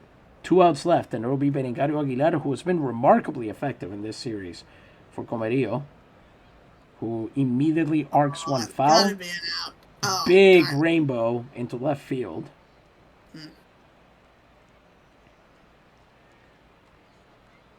Out number 1. Oh, pardon me. Strike 1. That changeup misses outside. It's ball 1. He swings right through the sinker. Strike 2. And flies it out. Let's see. Can Underwood get there in time? That could have been over his head, but it is not. He was ready for it. And it lands in his glove safely. So with 1 out left, Nathaniel Soto, El Promedio, the star of the 1890s Isabela teams that almost made it. Almost got that championship. Can he do anything? He's got 2 outs, bases empty. Can he at least make it a respectable game? He grounds out to Wally Balk and is thrown across the hallway. He's out. And this ball game is over. Poor Quinlevin, whose first postseason game was a complete game shutout. Oh, that was cute. They waited for everybody to get there. Aw. Whose first postseason game was a complete game shutout against, I believe, the Canarios.